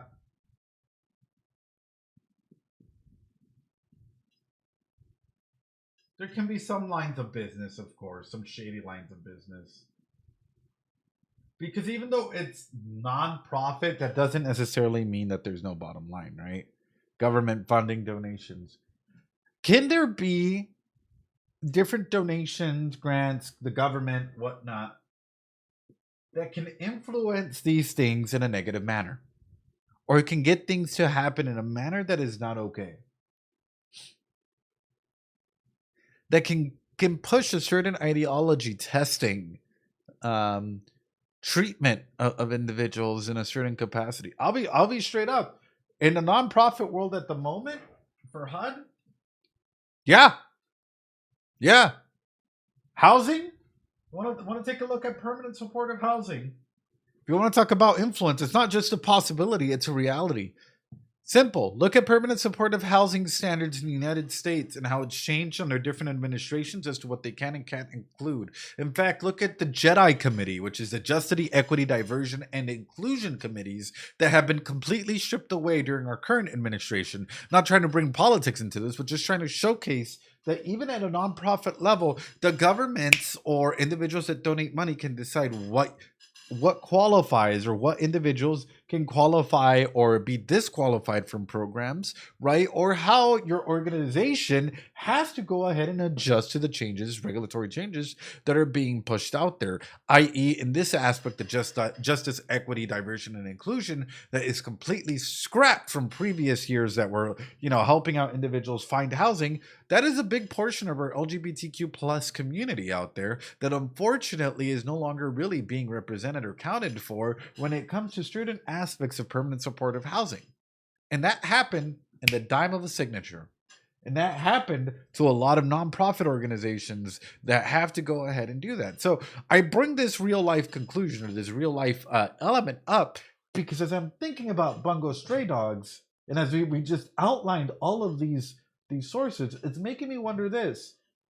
What funds the orphanage in Bungo Stray Dogs, and even more so, is it really an orphanage? Are the adults good? Are they, I don't know, testing the kids? Like running experiments? Like what is happening in these orphanages?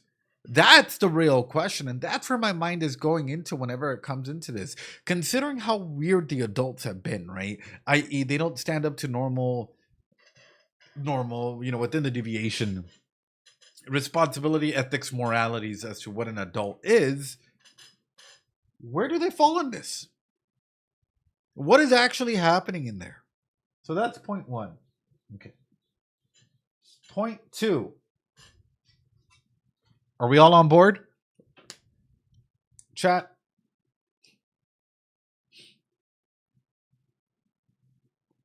Are we all in the same element? Okay. Hope we are. All right.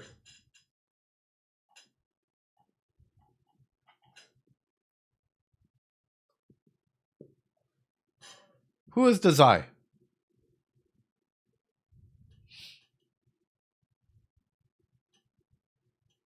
We're in episode 1. We're halfway through episode 1. Who is Dazai? I hope I spelled their name right. Is he? The way I view him, and this comes in from what we've seen so far, I view him as an individual that's like an onion, and they have layers. And some of the best individuals that I've met are like onions, and they have layers, right? And it's making me wonder for them as an individual and seeing the way that they've interacted and even talked about guilt or consequences or, the aspect of like, oh, I don't want to be a burden to others. It makes me wonder how many other individuals, or has he been in a position of power where he's had other people underneath him and he's felt as though, either A, he was, a burden to everyone else, or where does this mindset come from for this individual, right? That is where it comes from, which is like, for me, I feel like it's an onion and we're peeling the layers. And for a lot of people, they might take the I'm a detective thing at at face value, but I feel like there's more to him. The way that I view him is like, have you ever seen individuals that are very charismatic that maybe were like at a senior VP, a CEO level, maybe even like a part of like your city's like mayor or mayoral or council member status, and then like something happened and they're just like working an everyday job, but they're so charismatic, they're funny, but at the same time they have a lot of guilt aspects as to what may have happened. Desire reminds me of individuals that I've worked for and worked with that like are very promising, have had like highs and lows inside of their own interpersonal life, right? But are still using it as a reflection method, right? Do you think he believes no one would warn him? Well, here comes the question, and I'm gonna highlight this because this was an excellent way to think about it, right? And I guess the way that I'd highlight this, right?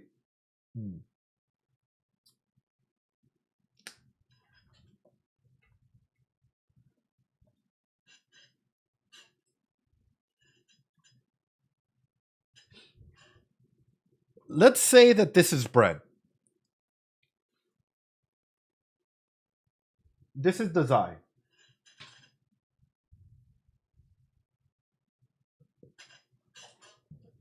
In their entirety, right? This is the whole character, right? Everything they're going through. Is the character still there? The donut. Is the character still there, chat? If we fill this back in, right? Aspects that we may hide from, guilt, you know, we'll go higher, right? Because we're talking about their ecological theorem. Is the character still there, regardless of going into the microsystem, right? The macro or the meso and the macro. If we don't know all the components that are in there, are they still the same individual, even if things have changed? Even if, like, for example, even for yourself, are you still you in that regard? You might be wondering, Ed, where are you getting these ideals from? Well, from this. Even though we might not know everything about the character, right? If we take away key moments, guess what? We still have to understand the micro, meso, macro chrono systems, and that character is still that character that's being influenced by all the other systems at play. But they are such a complicated character that I feel like what we're getting at times is we're getting baby bits of information, like only one section that's being filled in, and the rest is not necessarily being there, right? Because ultimately, what this is showcasing is like, oh, look, we know only one little area that they're willing to go to and showcase and not the rest, right? So this is brought from Brenner's ecological theorem that really showcases how everything influences you as an individual and how you influence the environment, and how like over time, right, as you change, you know, your aspect of influence changes as well. That's why when I look at the Zai, I look at an individual that like draws me in and really has me. Yeah, I think we're all not everyone. There are some individuals that like, well, we're all in a constant state of change, but there are some individuals that want to preserve their current state as much as possible, that they fear change, even though they're changing in themselves, you know? So like they stun lock themselves, you know, and that's sort of the element that I'm getting at. And I bring up this question because for me, the Zai seems like the biggest mystery, and feels as though like we're probably going to get a lot of misdirection from them as a character. And then seeing the social psychology bits that we've seen so far has been absolutely beautiful. Like, it has been stunning to see characters react. And by the way, I want to say this, and y'all might come after me. Why are they so realistically written? Why is Atsushi like very psychologically like layered, as well as all these other characters? Like, they don't feel unbelievable. Like Atsushi going through the aspects of like fight, flight, freeze, fawn, flop, right? And then going through and trying to repiece themselves together, even through all the trauma, even through everything that they've gone through, right? For me, I'm looking at this show and I'm just like, oh my God, that's absolutely amazing. Like, it's great to see characters that have psychological depth, that actually react in aspects of like realism, as opposed to just like, yeah, believe it, I'm gonna power up, you know, or whatever that may be. So that is phenomenal. That is absolutely phenomenal. Alrighty, ladies and gentlemen, and all my non-binary friends, are we ready to go ahead and continue? I'm going to start it off around the 12-minute mark, 12 minutes to go. It is roughly like the halfway mark. Are y'all ready? All right, let's do it. Let's do it. あつしくんこれから暇？なんか猛烈に嫌な予感がする。君が人食い虎に狙われているなら好都合だ。は？虎探しを手伝ってくれたね。嫌ですよ。国木田君は社に戻ってこのメモを社長に。おい、二人だけで捕まえる気か？まずは情報の裏を取って。いいから。僕は嫌ですからね。それってつまり餌ってことじゃないですか。誰がそんな。報酬出るよ。報酬？報酬って A reward? そんなものじゃ釣られませんからね。ちなみに参考までに聞きますが、その報酬というのは How much, like for you guys, how much does money play an influence in your decision making?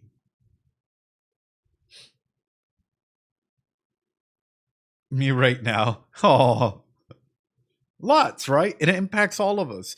But an individual, just to showcase this, an individual that is at the very bottom, right? Guess what? Money would make a person do almost anything. The closer that you are to the bottom of Maslow's hierarchy of needs, the more that money or quick gains or anything like that would absolutely push you to do certain events, certain things to try and get you out of those, base needs in general.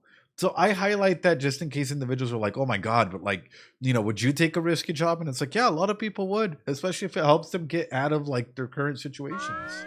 これくらい。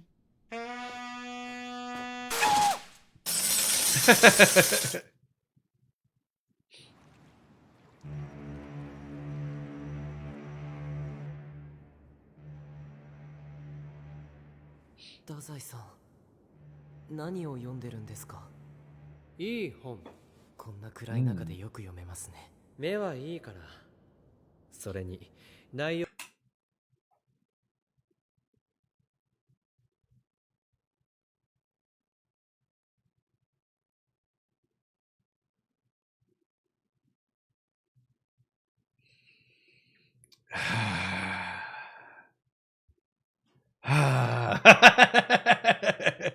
Oh no, the complete suicide book, and he already knows everything that happens in the book itself. 言葉も全て Ah. 頭に入ってるし。じゃあなんで読んでるんですか？何度読んでもいい本はいい。By the way, I do got to highlight. I am a psychologist. I'm not your psychologist. I'm here for support and whatnot. But please, if you are having any suicidal thoughts or ideations or anything like that, go seek a mental health professional in your area. Just know that there are a lot of people out there that care about you today, and I really want to make sure that you guys are here tomorrow. Like I want to make sure that like all of you guys make it through the night and are able to be here tomorrow. Just know that like. You deserve all the world and all the reason for you to be here, and for all the individuals, out there that you impact as well. So I highlight that because sometimes you never know when individuals might be in a rough spot or anything like that. Just know that we're all here for you. And if you need a support network, the Discord is there for you as well. For me personally, as a psychologist, I would love to do a session or actually have Dazai in sessions with me as well as Atsushi. I think both of them would be phenomenal to work with. I'm like, I just want to give them a hug and be like, just talk to me. Let's have a conversation, like. 本当に虎はここに現れるんでしょうか？現れる。Ooh. 心配いらない。虎が現れても私の敵じゃないよ。こう見えても武装探偵社の一遇だ。すごい自信ですね。なんか羨ましいです。僕なんか孤児院でもずっとダメなやつって言われてて、その上今日の寝床も明日の食いぶちも知れない身で。出ていけゴキつぶし。天下のどこにもお前の居場所などありはせん。Did the orphanage put an aspect of learned helplessness into Atsushi's mind? Actually, even further than that. Hold on, wait a minute.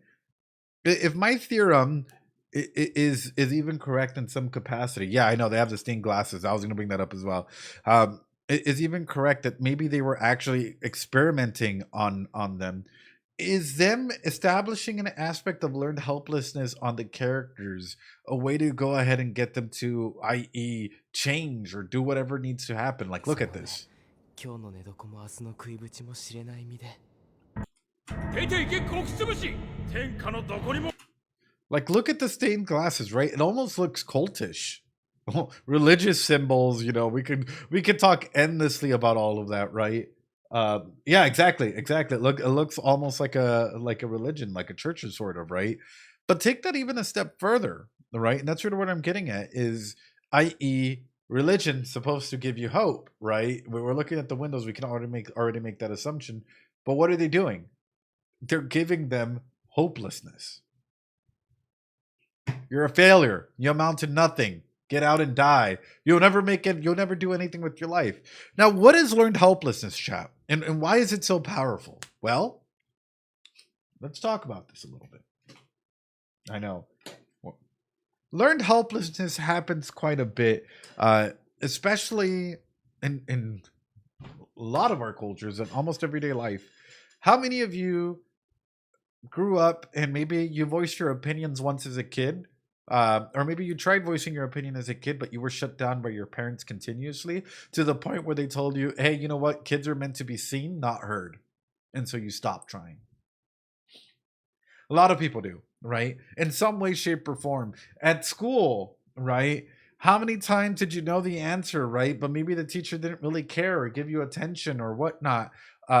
So you just kind of stopped trying, or you thought you were dumb or stupid or whatever it may have been, because ultimately the teacher had preferences and had favorites. And, you know, even when you gave the right answer, you weren't necessarily cared for in that manner. So you just stopped really believing in yourself or that you were worth anything.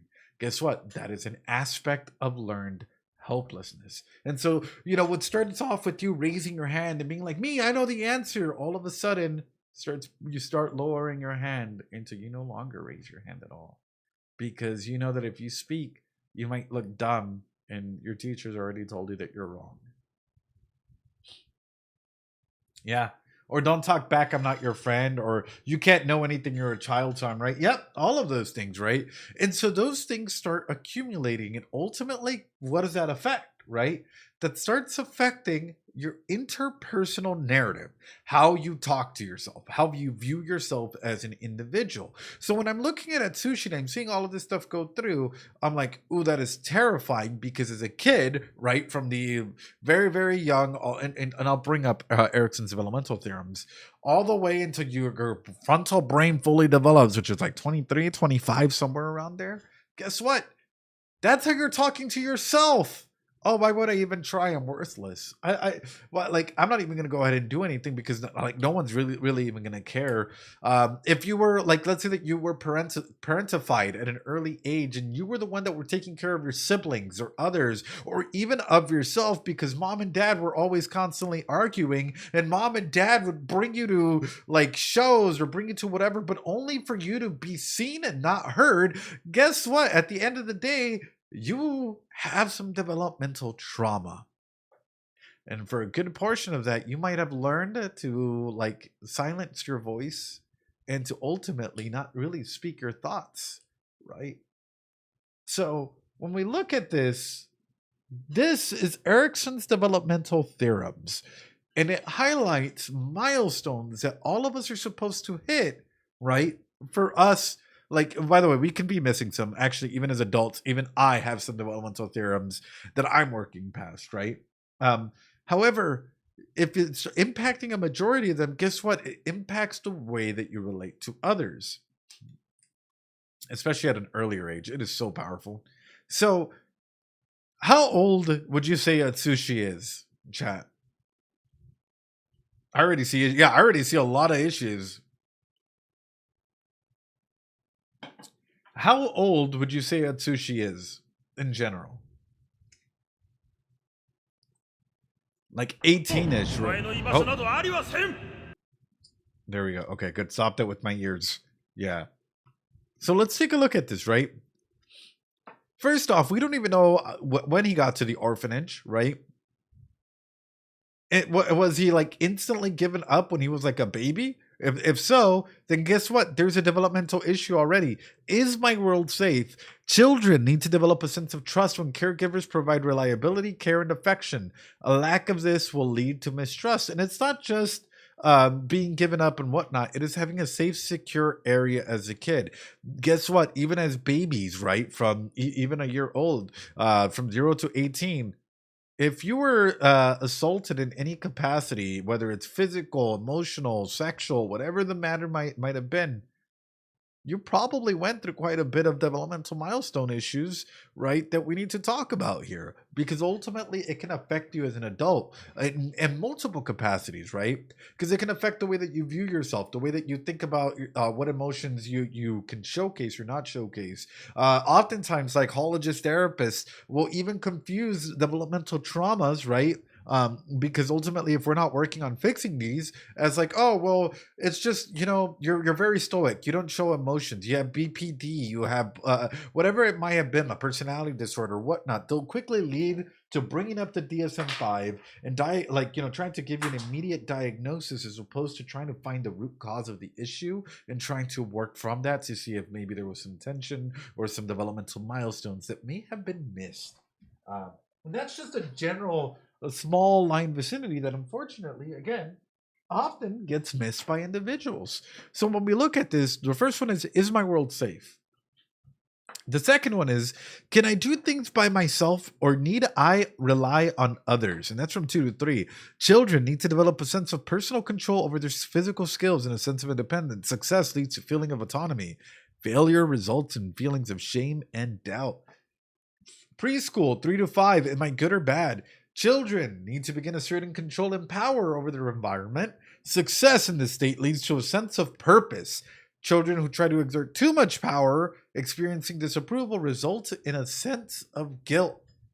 What does that mean? Oh, kids, whenever they play and they're trying to go ahead and like explore their world and they're trying to be confident what they do, if their parents are like, nope, you're wrong, shut up, whatnot, guess what? All of a sudden, there's a lot of guilt that goes into that.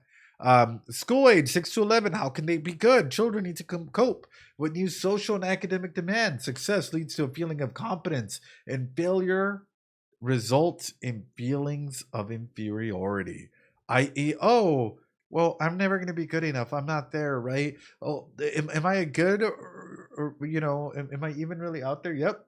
12 to 18, who am I and where am I going?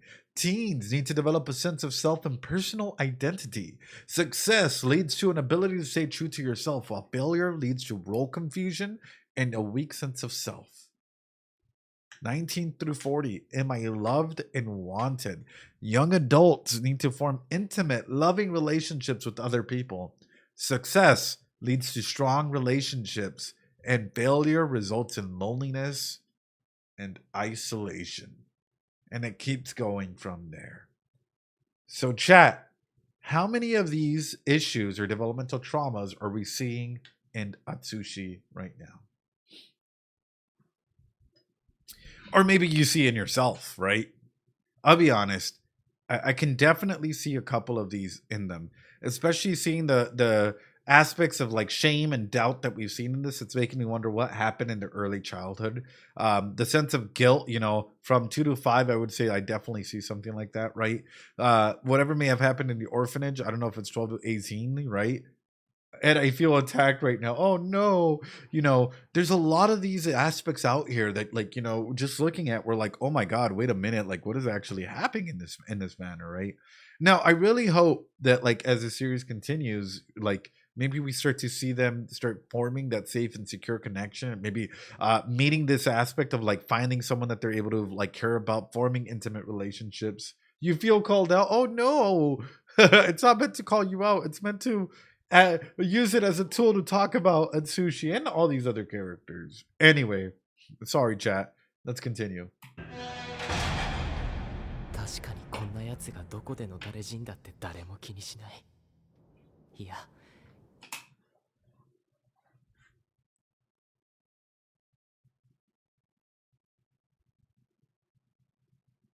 Oh, actually, the pose he's in. like a child holding himself for comfort. The call of the void. Yeah, I might as well be exactly. Yeah, I may as well be eaten by a tiger. That's a call of the void response. But also, did you know that that is a comfort response? If you're an individual that at times, I even have this, and I'll be very honest with you, right?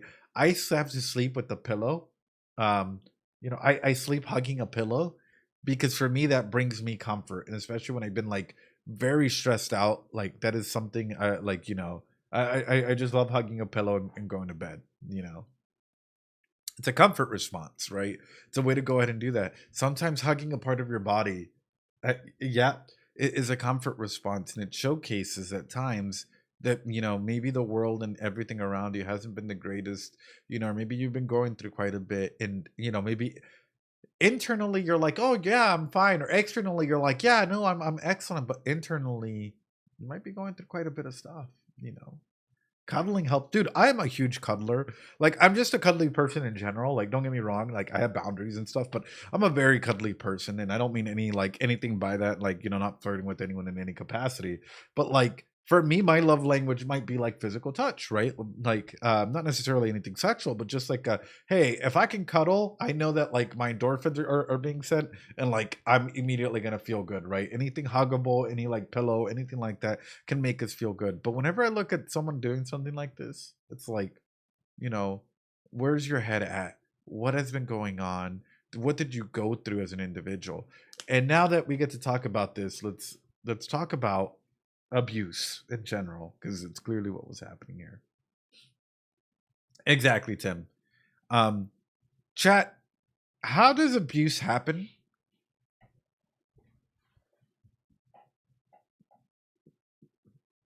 Who are the most common forms of abusers out there?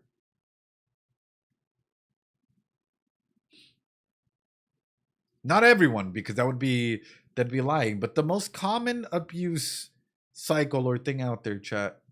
Anyone? It's usually by someone you know. Abuse usually happens by someone that you know. Abuse is not like, a lot of times movies or things out there, people like to go out and showcase it was a random person that suddenly came up and did something. Abuse, a majority of the time, is happening by a family member, by an individual that thought that they had some sort of power dynamic, a teacher, family, someone that doesn't have to be like in at least a like first tier basis, right? When they get that result, how does it start? Well, there's a couple of things out there, right? Teachers, yeah, people you spend that time with. There's a thing called, and you'll hear me say this a lot, right? There's a lot of manipulation tactics out there. One of the most common things out there is you see people do this a lot, which is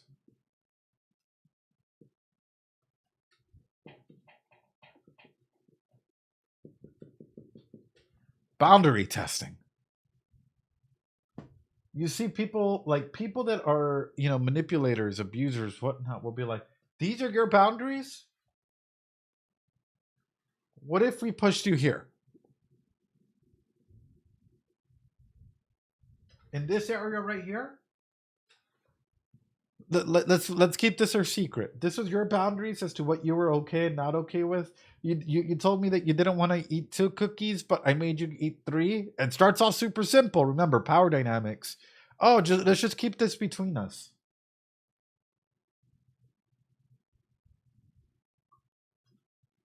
Right?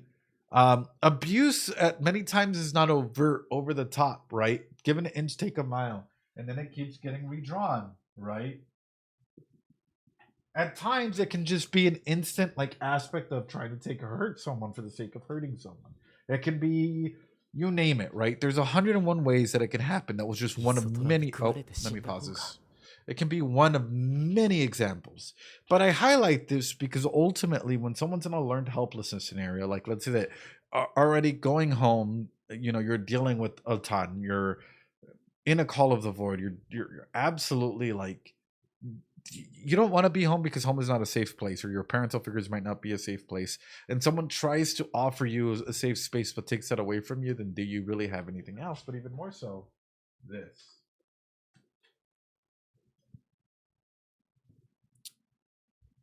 this, I guess the best way I can put it is,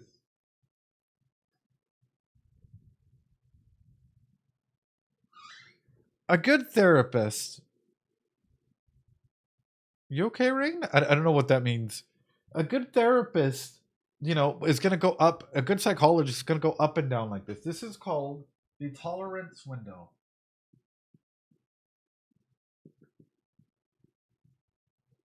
Right? This is your psyche. This is your brain. This is the capacity for you to go ahead and feel emotions, right? At times, you know, going up and down like this allow us the opportunity to learn, right? To feel, why does that make us uncomfortable, right? We get a little bit anxious, a little bit depressed. We go up and down. We try and maintain an individual in here. But in this tolerance window, in this psyche window, if you're at a state of learned helplessness, oh no, oh no, oh Rain. If you're in a state of learned helplessness, and like let's say that your abusers or individuals are in there, what are they doing? They're doing this.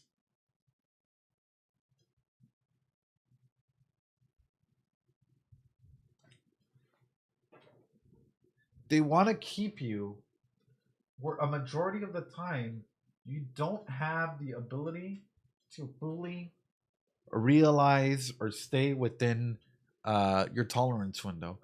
The more that they push you out there, right? Because ultimately learned helplessness, you start norming that this is reality, that these are reality, and that this is not normal.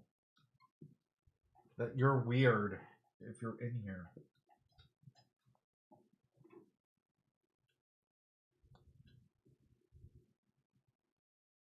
That you're weird just for being yourself. But if you're down here, you're cool, you're unique. Wow. You know what? You're so mature for your age.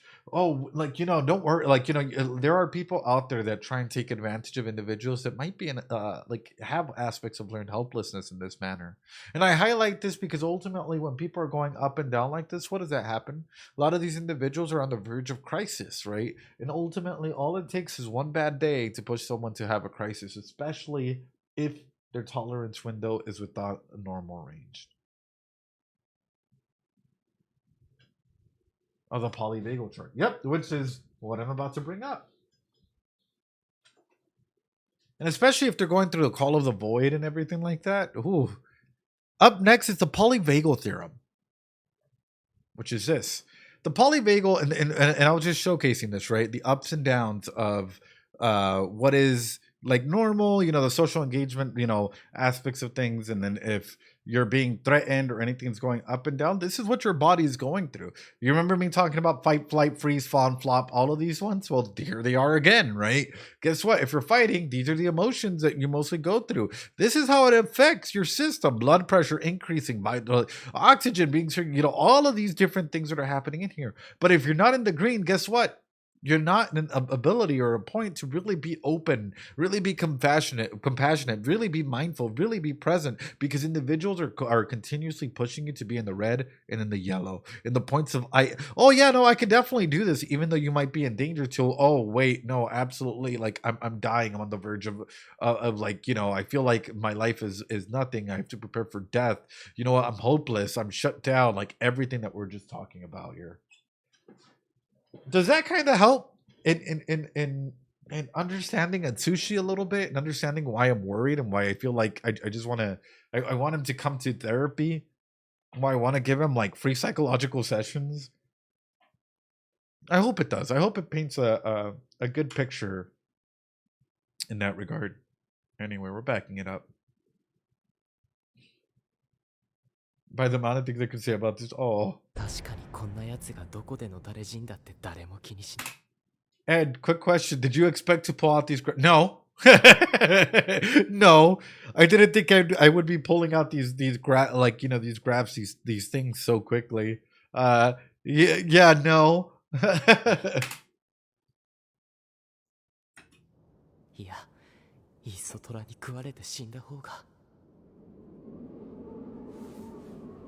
さて、そろそろかな。今奥で物音が。he didn't react to that.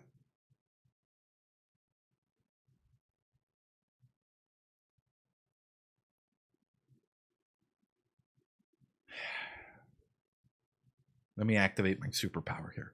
Chat, you ready? Let me activate my superpower here. Hold on.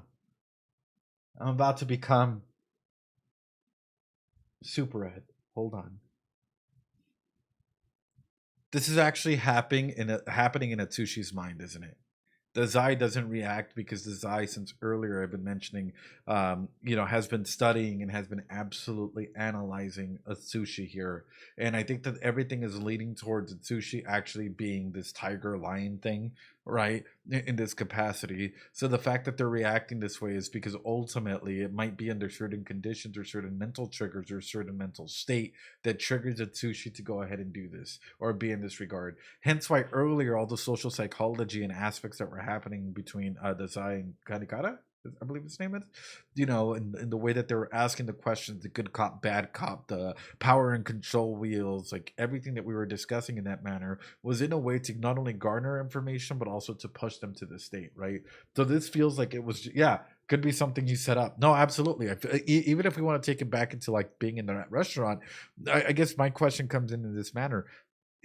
Was that whole thing even a setup in of itself, right? I.e., there was no other people in there, in that restaurant, not even the people that served them the food. Yeah, we never saw what was written on paper. Yeah, ooh. そうだね。きっとやつですよ、太宰さん。いや、風で何か落ちたんだろう。人食い虎だ。僕を食いに来たんだ。落ち着きたまえ、淳君。虎はあんなところからは来ない。どうしてわかるんですか。そもそも変なのだよ。経営が傾いたからってそんな理由で養護施設が児童を追放するかい？大昔の農村じゃないんだ。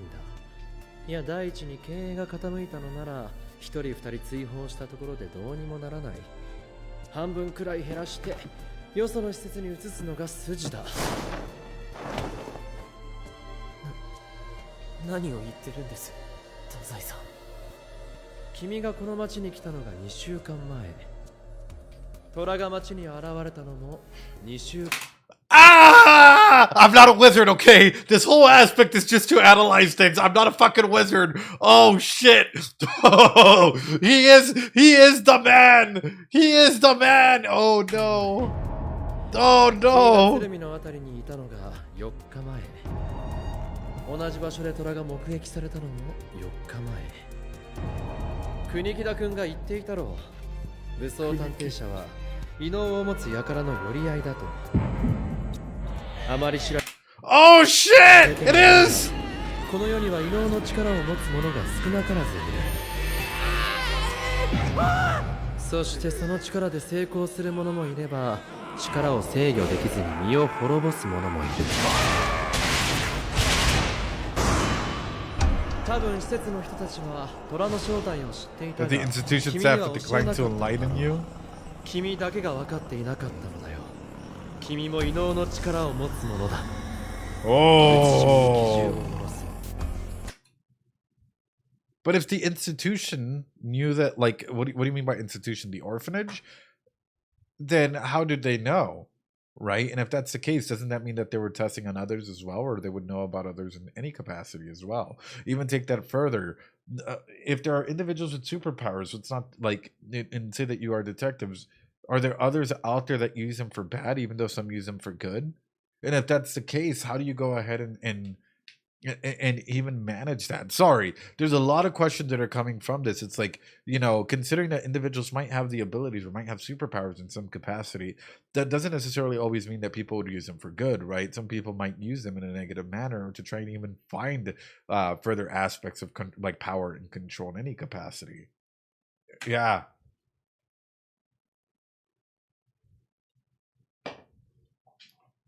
Ooh.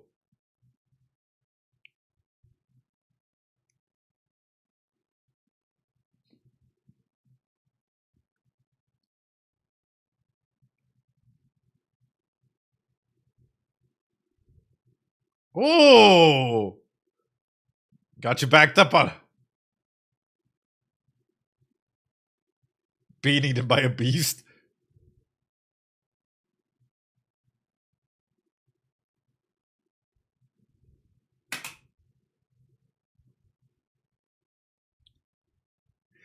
He's an individual that's trying to take his own life, and his ability is no longer human.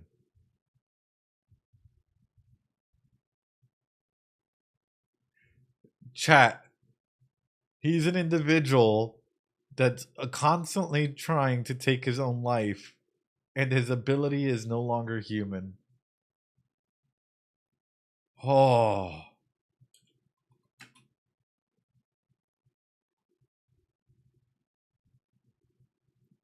Oh.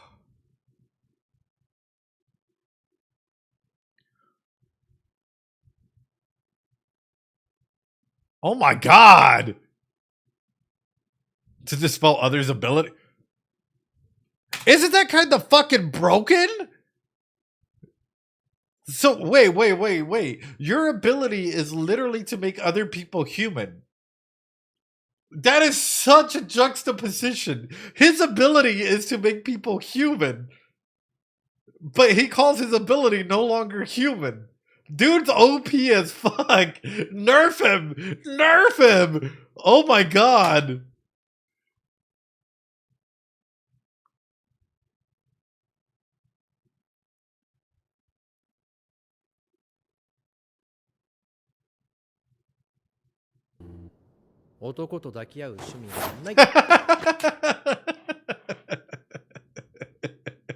Oh no.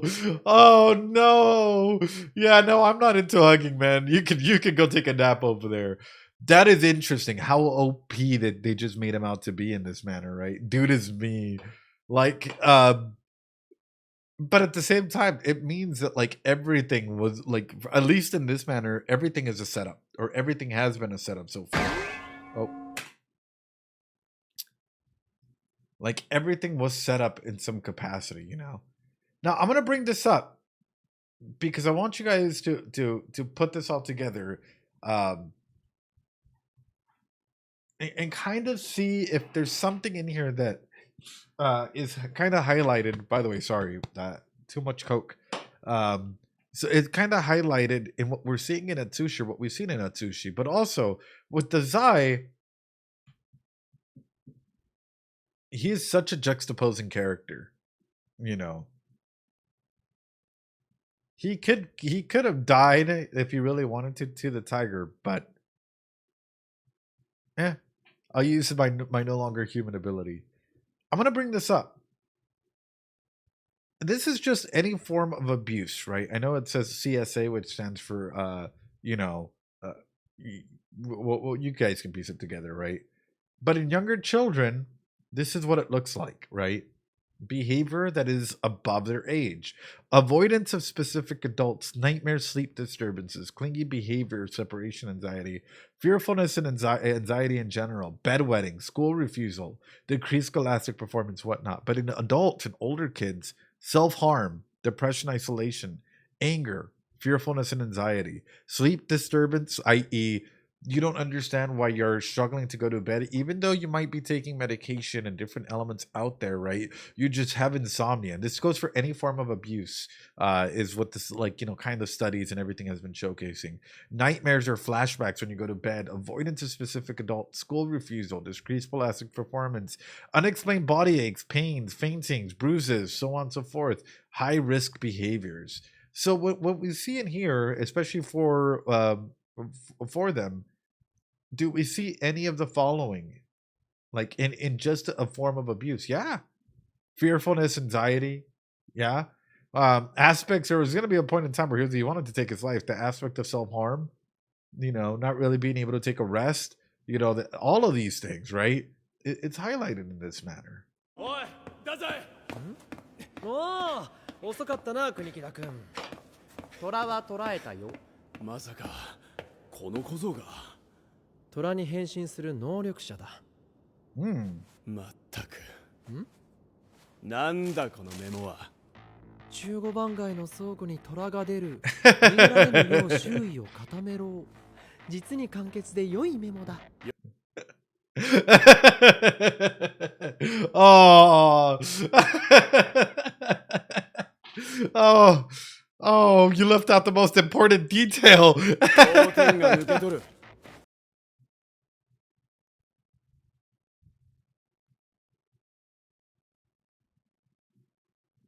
Hey, yo.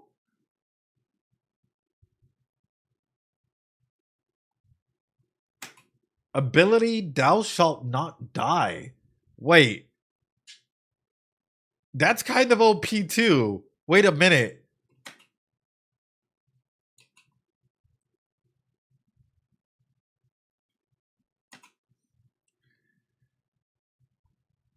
Look, that's me. Super deduction is their ability.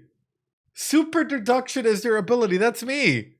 Oh, look. Name. Edo. You know, Ed. Look, his name's Ed too. What can I say? Super deduction. Who put Ed in an anime? The funny thing is, if I were in this anime, I really wouldn't have a superpower. I would just say I did have an ability. Rampo the Groat. Yeah, and it's crazy.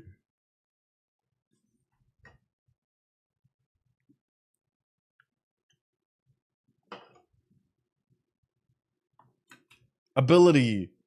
Yeah, Edogawa and undefeated by the rain. Hey, yo. Hey, yo.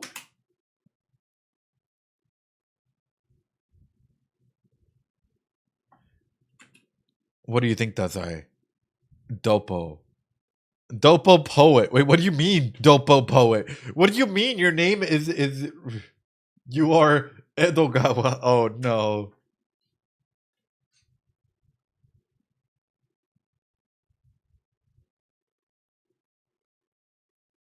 Dazai.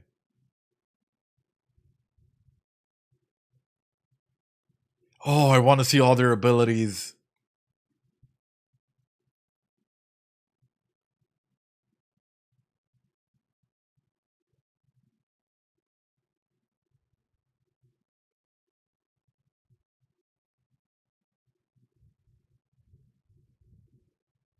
Mm.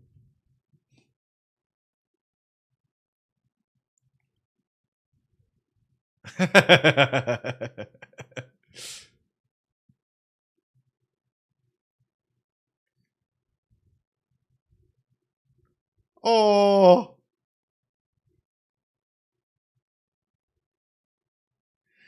Dude. Ah! And the fucking the saxophone just going in the background is dude, that's that's just so fucking sick. これが先触れ前気づきさて Now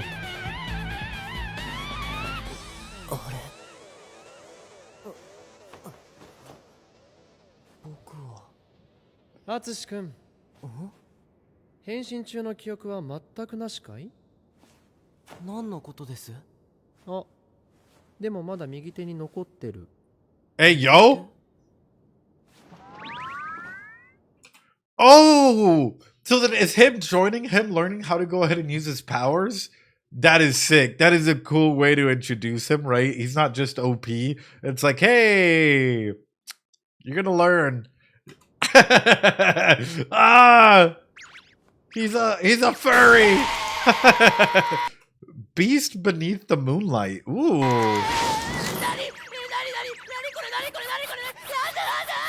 中島アッチ！これより君は私たちの仲間になれ。 They're so cool. 今日から君は武装探偵社の一員だ。They're so cool. No, is that it? Is that it? Is that the end of the episode? No. No. Atsushi wrote a story. It's about a guy who turned into a tech. Really? The IRL story? That is such a good first episode. I am so impressed. That felt way too quick. I am so impressed by this show already. Like, what a way to go ahead and showcase everything, right? Well, I think it's going to showcase the opening here, right? I think it's going to showcase the opening. I'm not sure. But let's take a quick look at the opening and see where this goes. That is such a phenomenal first episode. I'm beyond happy. I'm like, that's a really solid first episode. That's a really solid first episode. My goodness. All right. Let's take a look at this opening. For those of you on YouTube, this might be muted a little bit because ultimately YouTube doesn't like us. Yeah, I don't know all the authors, so I'm definitely gonna need some help in like getting that information, you know.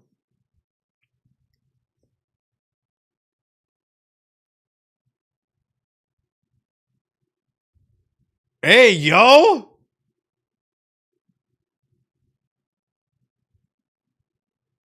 Dazai taking the jump. Oh no.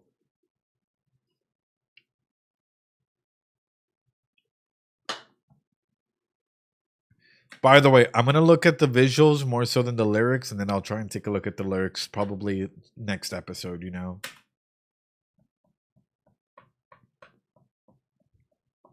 Good. He's looking a lot more determined compared to like other areas. Like, first off, this is a banger too, but...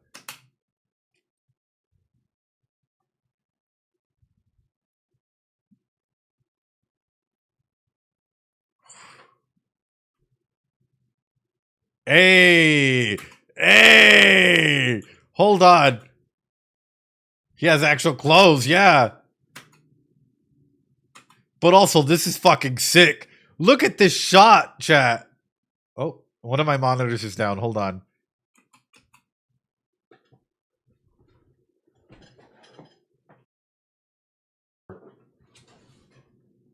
It's gonna freak out for a second, okay?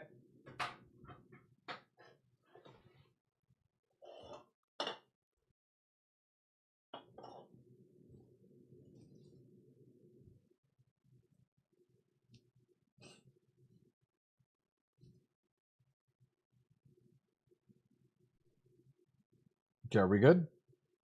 Can you guys hear me? I told you it was gonna freak out for a second.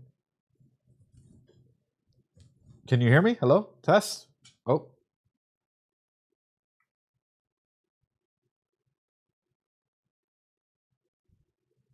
Testing. Hello? A bing bong.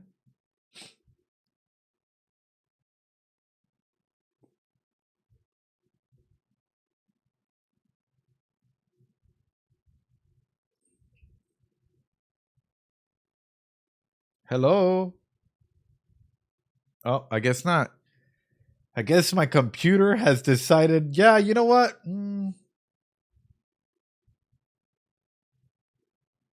Hello?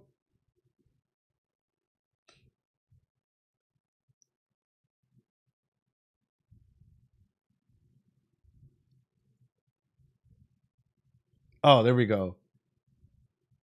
Okay, you guys should be able... All right, there we go. Welcome on back. All right.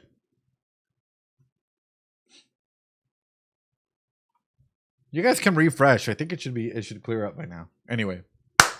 And we're back. Sorry about that. Sometimes my computer freaks out. Hi, Tal. Yeah, they definitely look a lot more serious.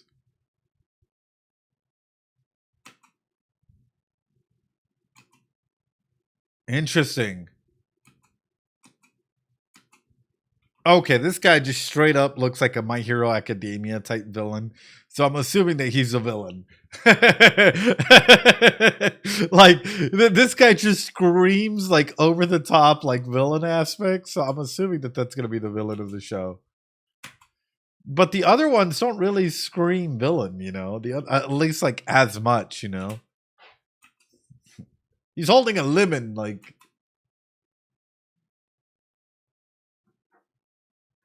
Ooh.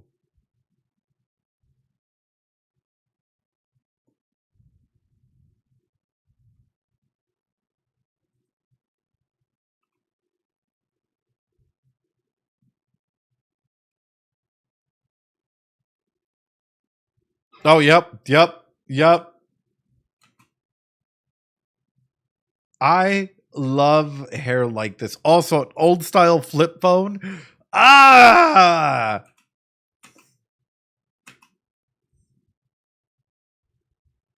Yo!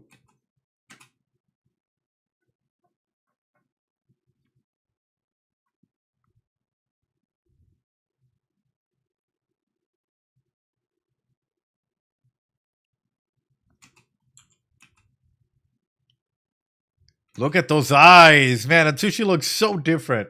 This is a banger of an opening. This is absolutely wonderful. But also, look. There's more people in here. This really is that After Dark. This is great. This is a banger of an opening, but this is just great overall. The moon is red.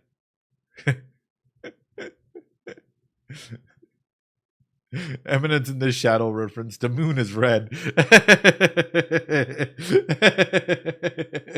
Oh, the moon looks sick. Hello, lovely people. Hi, Lageru. Hope you're doing well.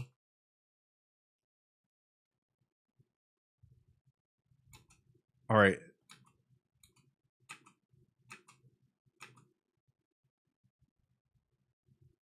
Oh. Oh, I'm assuming that this is I don't want to see the previews for the next episode. I'm assuming that this is it.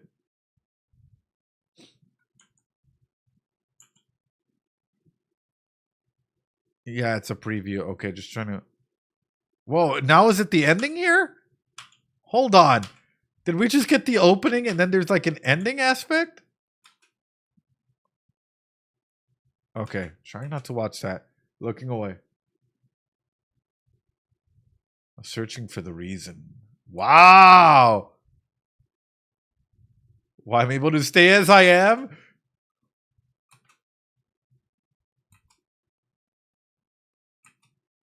Oh, dude, even just like a small little bit here. Right? All the pages flying and everyone else is still grounded to their version of what reality is.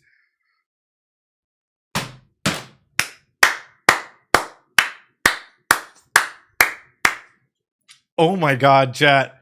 All the different roles and whatnot, Natsushi's is the only one whose pages is flying. Meanwhile, everyone else is still sticking to their script. This is fucking cinema. This is like phenomenal writing. You know, him being the one that tries to cross the barrier here, the boundary, even like by just a pinky slightly moving across. Like, look, just enough to touch the boundary, the barrier here. Yeah, like, ah! Oh, blue moon, red moon. Whoa!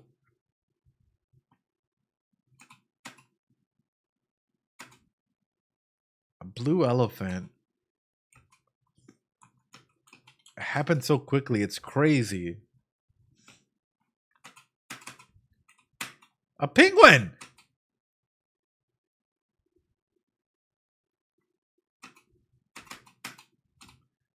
Whoa!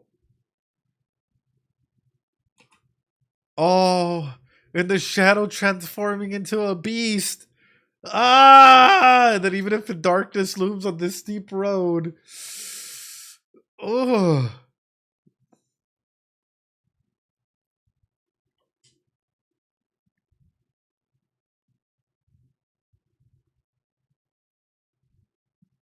So that we can keep smiling in our own moments. Oh, and even though Atsushi was the one that was trying to like cross the boundary, right? He stops his pinky, but Dazai doesn't fully mind going through and crossing that boundary altogether. Oh.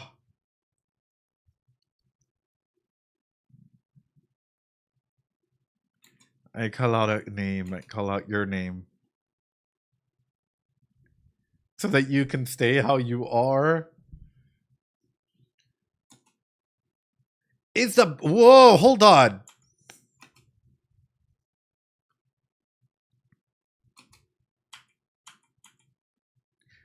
Does the villain in this season know Dazai then? And judging by the lyrics, and the way that this was showcasing is maybe they're chasing an after image of like maybe who Dazai was. Is that where this season is heading? I don't know. The ending is just giving me this like interesting, I don't know, aspect. I don't know. Like, look at the.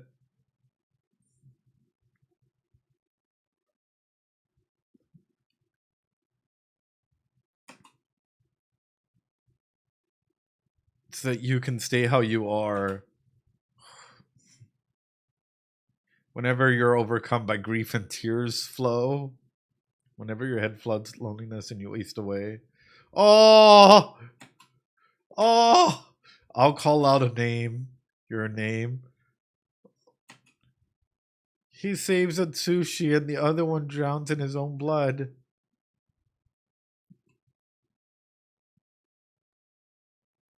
And the only other one falls and he manages to save one. Oh. Just as you once called out mine. Oh.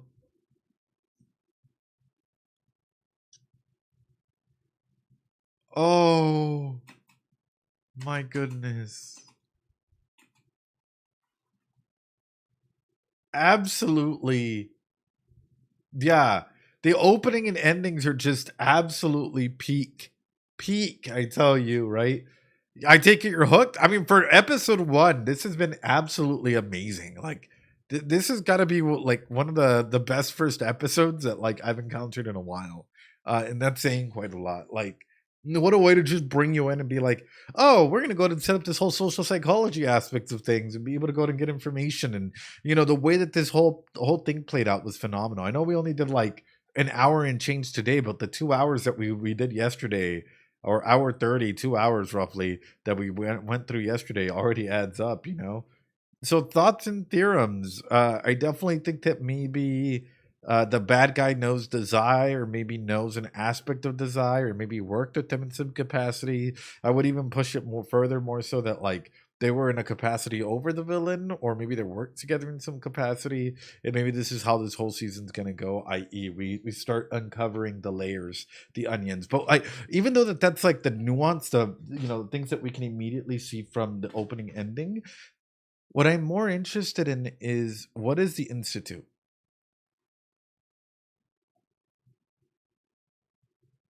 What is out there? When did Atsushi manifest his powers, right? And how does that work, right? Also, Rain, do you want to give me a call? That way I can bring you on and you can chat a little bit about, like, and it's something you wanted to tell me or tell chat before. Okay, perfect. Because I had to mute the stream on the other phone, so there wouldn't be the echo. Oh no. Anyway, Rain, so what'd you think? Oh, well, I'm super happy. Like, I love it. It's like my favorite show ever. I'm not an expert. I'm just an overanalyzer. You're an overanalyzer? Yeah, but if I can provide like feedbacks or thoughts or anything else, I would be more than happy to do so. So yeah, I'm here. Hi everyone. Oh. Well, I guess the first question that I have for you is, like, number one, is there anything that I missed in this first episode that you're like, it's very, without spoiling, right? It's like, it's important that you pay attention. Oh, they're asking what your favorite character is. Well, my favorite character hasn't appeared yet. It's in the opening. Huh. It's I don't know. Do you want to know the name? No, I think I'd prefer to wait until your favorite character appears. Then you can go ahead and put it in the chat and be like, that's my favorite character. Because otherwise, it's going to be like, is this your favorite character? It ruins the surprise. Okay, because I love almost all of them, but there's one who's my favorite actually. And it's not Yeah, Ed? see if you can guess. Let's see. And it's not Edogawa? Dang. So about the other question, like what did you miss? I don't think you missed anything because I also took notes Oh, while you were. you took notes? Yes, Oh gosh. yes, I took notes just to not forget anything. Mhm. But you really are, like, remember my words, you are Edogawa. You are that character. If you would be in the Bungo Stray Dogs verse. Oh gosh. I hope that's a good thing.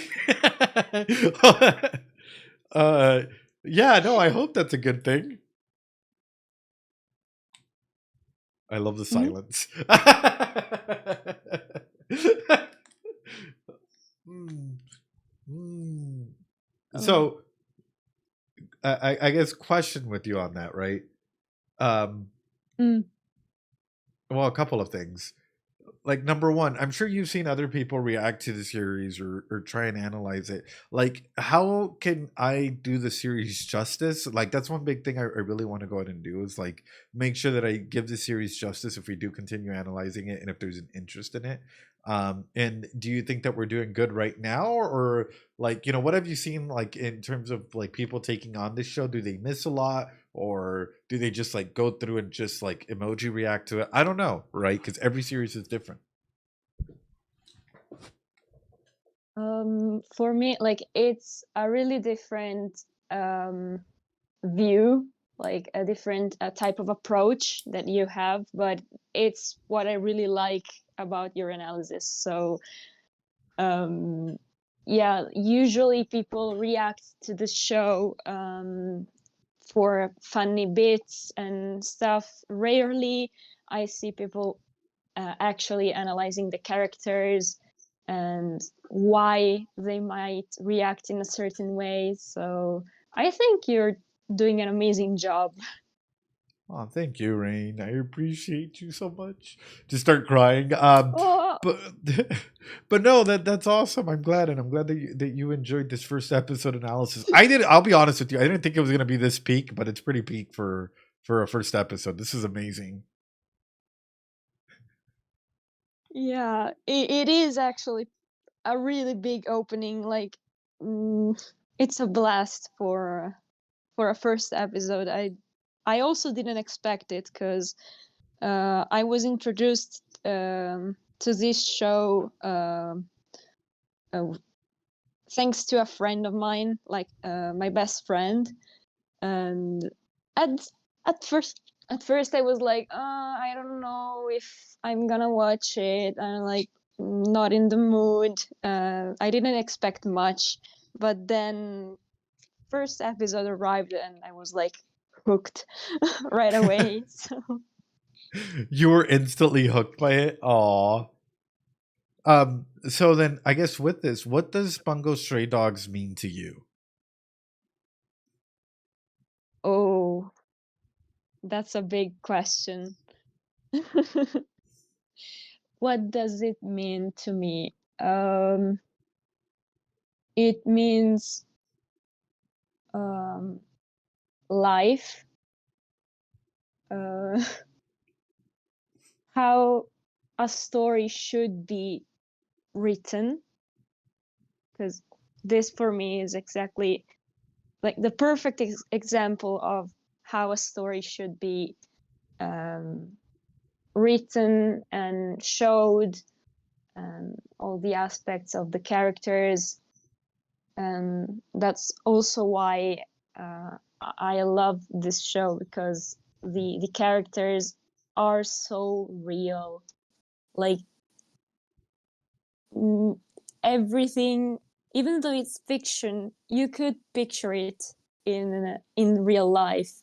Like, you could say yeah, he would react this way. It all makes sense. It's not like the stereotypical anime with the orphan boy uh, who gets a superpower and now is OP and gets to fight. Like, it's not like that. It's more on the psychological aspect. So it means a big chunk of my life, because I started my university, like my degree and everything, thanks to it, because I wanted to learn more about the literature and the culture and everything. So No, that's all. yeah. I guess, would you say that Bungo Stray Dogs has saved your life? I think that's a big question, right? Yeah, surely. 100% it saved my life in many, many ways, and in many, many times, actually, more than once. Many times. Because yeah, because I started, I don't remember exactly when, probably it was right before the pandemic hit, so it's been a while now. No, And yeah, I started a few years ago into this show with nothing I have ever seen before in any other story. Even though I'm a big anime fan and anime watcher, but something like this, like so deep and so, like, I don't know how to put it, but it feels like the authors are not afraid to talk and to depict certain situations, certain traumas that may happen to someone, and how people could react to said trauma. So it's, yeah, it's really, really interesting, and I could relate to a lot of the characters in the show, like really, really a lot, and especially a few of them. I'm not gonna say who, because the majority of them you haven't seen them yet, so I'm not Yeah, gonna spoil it. But yeah, also just talking about Atsushi or Dazai, I can see bits of myself in them, and that's a great thing. Oh yeah, no, I was gonna say, because sometimes we use characters as a form of growth, and we use them to reflect on our own life and stuff. Yes, absolutely. Like, So characters and stories are a big support in life, at least for me. I don't know for anybody else, but I think generally it's like that. so how many times have you seen or read Bungo Stray Dogs? uh I don't know the exact amount. I legit don't know. I know for sure that I have read a specific light novel 12 times. It's 350 pages long, Mhm. and I cried every single time. So yeah, I know That's a, this number. that's It's like, amazing. yeah, a big chunk of trauma after trauma, like that. And yeah, it was um centered on my favorite character, so it was double dose of trauma for me. Okay, and what about the But anime? How many times have you rewatched it? Like, that you would guess? uh probably more than 20 times, So then probably. it then it's fair to call you our resident Bungo Stray Dogs expert, because, yeah. Oh no. Because personally, I don't call myself an expert because I don't feel like I have the qualifications. But if you say so, I mean, I trust you. Well, no, and for those individuals that may not know, I'll be bringing on Rain as our lore master. Exactly. Give them a PhD already in Bungo Stray Dogs. Yeah. No, please. I'll be Like, bringing Rain on. no joking. I'm writing my thesis on Bungo Stray Dogs. You see, there you go. But Yeah. I'll be bringing you on, Rain. Ed will do it. Yeah, I know. I'll be bringing Rain on, especially our episode by episode, or whenever we have any lore questions, or whenever I need to be corrected. Don't worry, Rain has not spoiled anything. In fact, the reason why we even started episode 1, aside from all the emails and all the anime suggestions for it, and even my brother pushing for me to, like, have you seen Bungo Stray Dogs yet? It was actually because of Rain. Really? Yeah. So Oh my Rain God. is another content creator. We've been having some chats about it. So I'm doing this out of a very, very amazing conversation that we had, where she's like, "You should do it." So we started episode Yeah. 1 thanks to Rain. So show her some love and support. Drop some Doritos, especially because it blew me away for our first episode. That's yeah, and everyone's giving you a shout out in the chat. So yeah, Rain, thank you so Thank much. you. Thank you. Sorry, I'm a bit shy.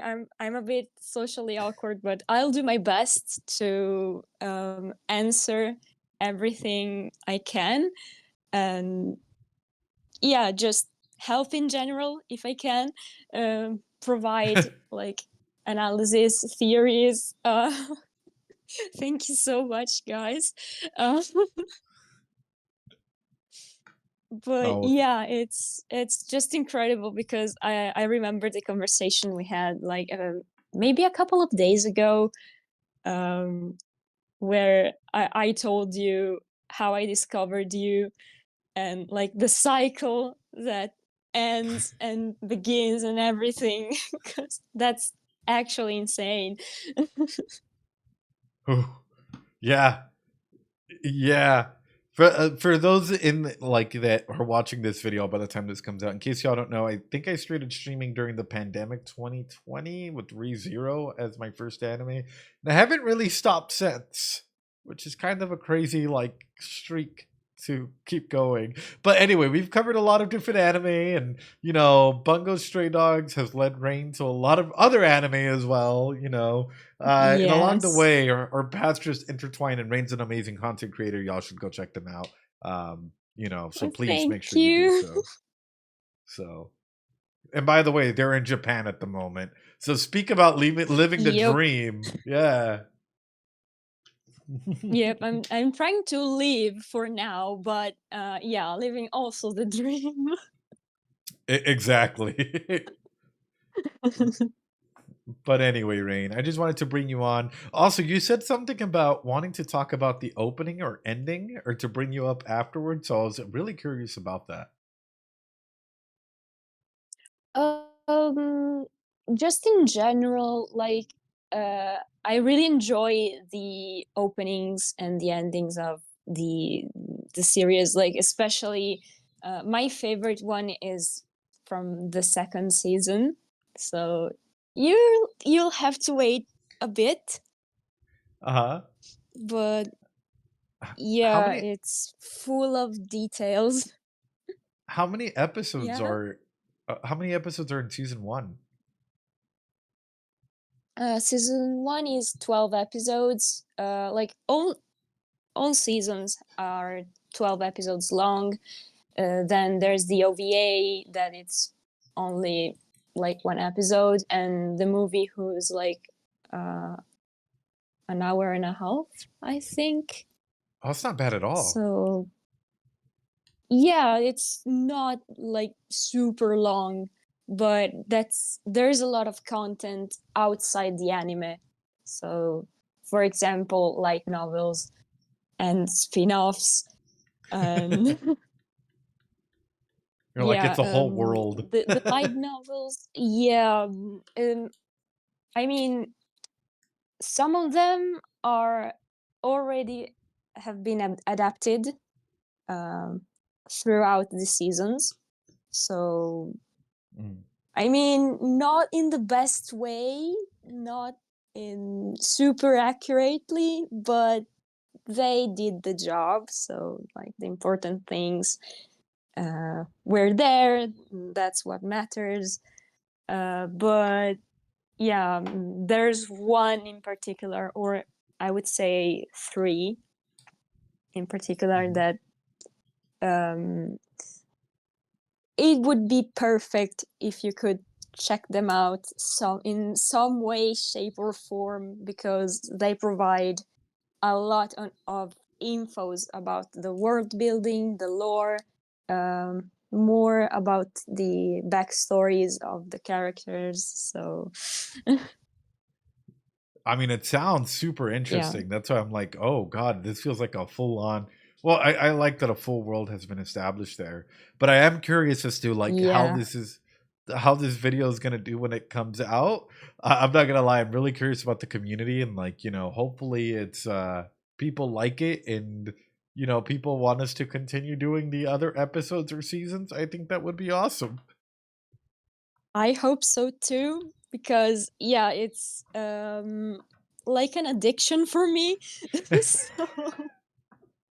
It's an addiction. it would be, yeah, it would be really, really cool if like everyone enjoys it and we can keep on, like you can keep on watching it, reacting, doing your analysis and everything. Yeah, going into like season 2, 5, however many seasons there are, keep it going for forever. That's the way to do Yeah, it. please. Anyway, Please, YouTube people, please keep watching it. Please say, like, I know there are many Bungo Stray Dogs fans out there. I know that you can be pretty loud and you are there. I know this will find you in a good way. It's not a threat. I swear, it's not a threat. Please show some support. Please, let's do this. Because oh, finally, there's someone who actually gets the characters and is super qualified and everything. So it's an amazing person. Please, oh. please do it. I'm like, no, you, but also, Legettu's asking what your dissertation would be about, but also, yeah, no, please make sure to leave a like, comment, subscribe, that horror deal, and if you can help us out and post this, I don't know, Reddit, Tumblr still a thing, anywhere that like your community goes to, because I don't use any of that. I literally just like try and put everything together and throw it up because I'm so busy. But yeah, if you guys can push that out to your community, I'd appreciate it, especially if you guys want to have full on discussions like that. Yeah, Tumblr is still a thing, exactly. So what is yeah, Legetto's asking what your dissertation would be about, and then we'll wrap it up here. Yeah, I'm an unk. And then we'll wrap it up here because I do think I have to move on to ReZero in just a little bit. Okay, so just about the first episode. Really? Like, what we've seen so far, or like what do you want to know? Oh no, Legetto's asking what would your dissertation be about? Oh, mine. There are so many topics. I'm also really interested in Dazai's character, because that's really a mystery and an intriguing character. So I actually wrote an essay about him. Mm-hmm. But in particular, Also the ability, like how are they, like how they are distributed, like how does the system work, like the system work, the world building and everything. It Yeah, it would be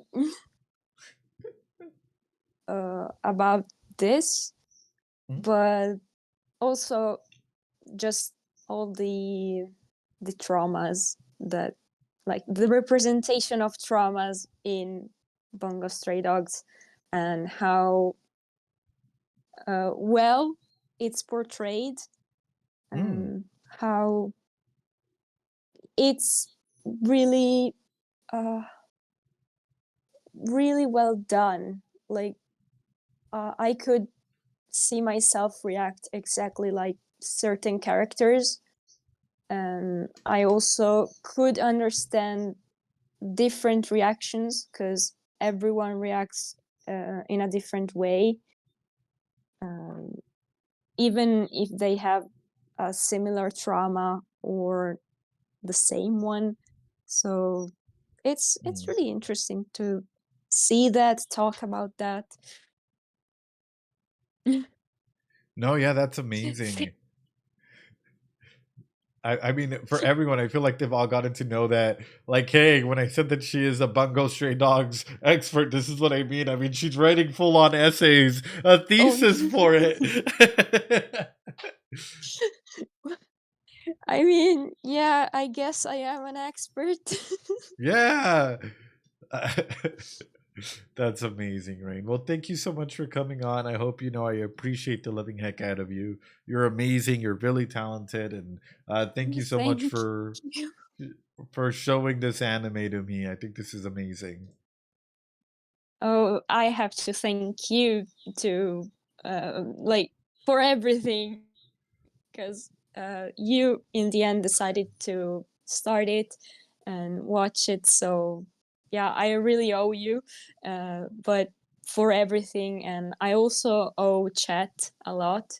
Like I was also I also wanted to say thank you, like personally.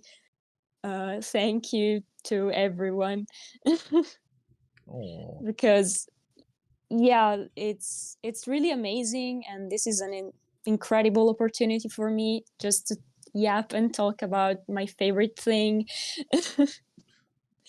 So yeah, personally and genuinely thank you, and also for the support that everyone gave me a few days ago. Yeah, I was really I almost cried out from joy. Oh. Because I didn't expect it. And yeah, it's amazing. Just thank you for everything. Well, thank you for being a part of the community, and thank you for your service going into this show, because we'll see how this goes. Alrighty, Rain. Well, Let's do this. I know, let's do it. Let's go. Well, I'll let you go, Rain. You're amazing. Thank you so much, and I will see you later. Be safe. Yeah, sure. Bye. Thank you. Bye. Thank you. Bye. Bye, everyone. And that is Rain. She's absolutely amazing, everyone. You heard her here. Come and show some love and support over to her, because honestly, this wouldn't be possible without her in this regard.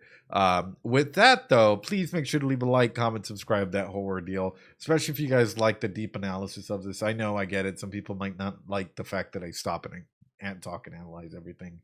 But just know that, like, we do it for the specific reason that we're here to analyze, like psychologically analyze the environment to show the characters, and not necessarily here just to emoji react 24/7, you know. But with that being said, I appreciate you all. Remember, I'm a psychologist. I'm not your psychologist. I'm just here to psychoeducate. If you're going through a tough time or you're going through something in life, just know that we're here for you. If you need a support network, you know, the Discord is there and available for you in every capacity. And just know, like, hey, I would love to see y'all here tomorrow. you know. So please know that if you're in a dark place, like, you know, and you've ever like wanted to hear a message, or just like you're like, I just need a sign, this is that sign, right? Like, please stay with us. Please know that this is a community and that everyone here loves you. And, you know, even past this show, like, you know, ultimately I know Dazai is, you know, trying to take his life in some capacity, but just know that you don't have to. And I really want you, like, nothing but the best for all of you, and for y'all to outlive and outgrow me in every single way, shape, and or form. I appreciate each and every single one of you. Practice some self-care, and I hope to see you guys here. We might do, I don't know, should we do like Bungo Stray Dog Fridays? What do y'all think? I'm thinking we add it to the list as like a Bungo Stray Dog Fridays. I think that would be pretty cool. But anyway, come and join us. I guess we'll start 6 p.m. Pacific Standard Time for Bungo Stray Dogs. And with that being said, YouTube, I hope you guys enjoy it. I'll catch you guys later. Also, if I make a cursed thumbnail for this, y'all can think bleak, because it's only cursed thumbnails that'll get more and more cursed every episode. Bye, YouTube!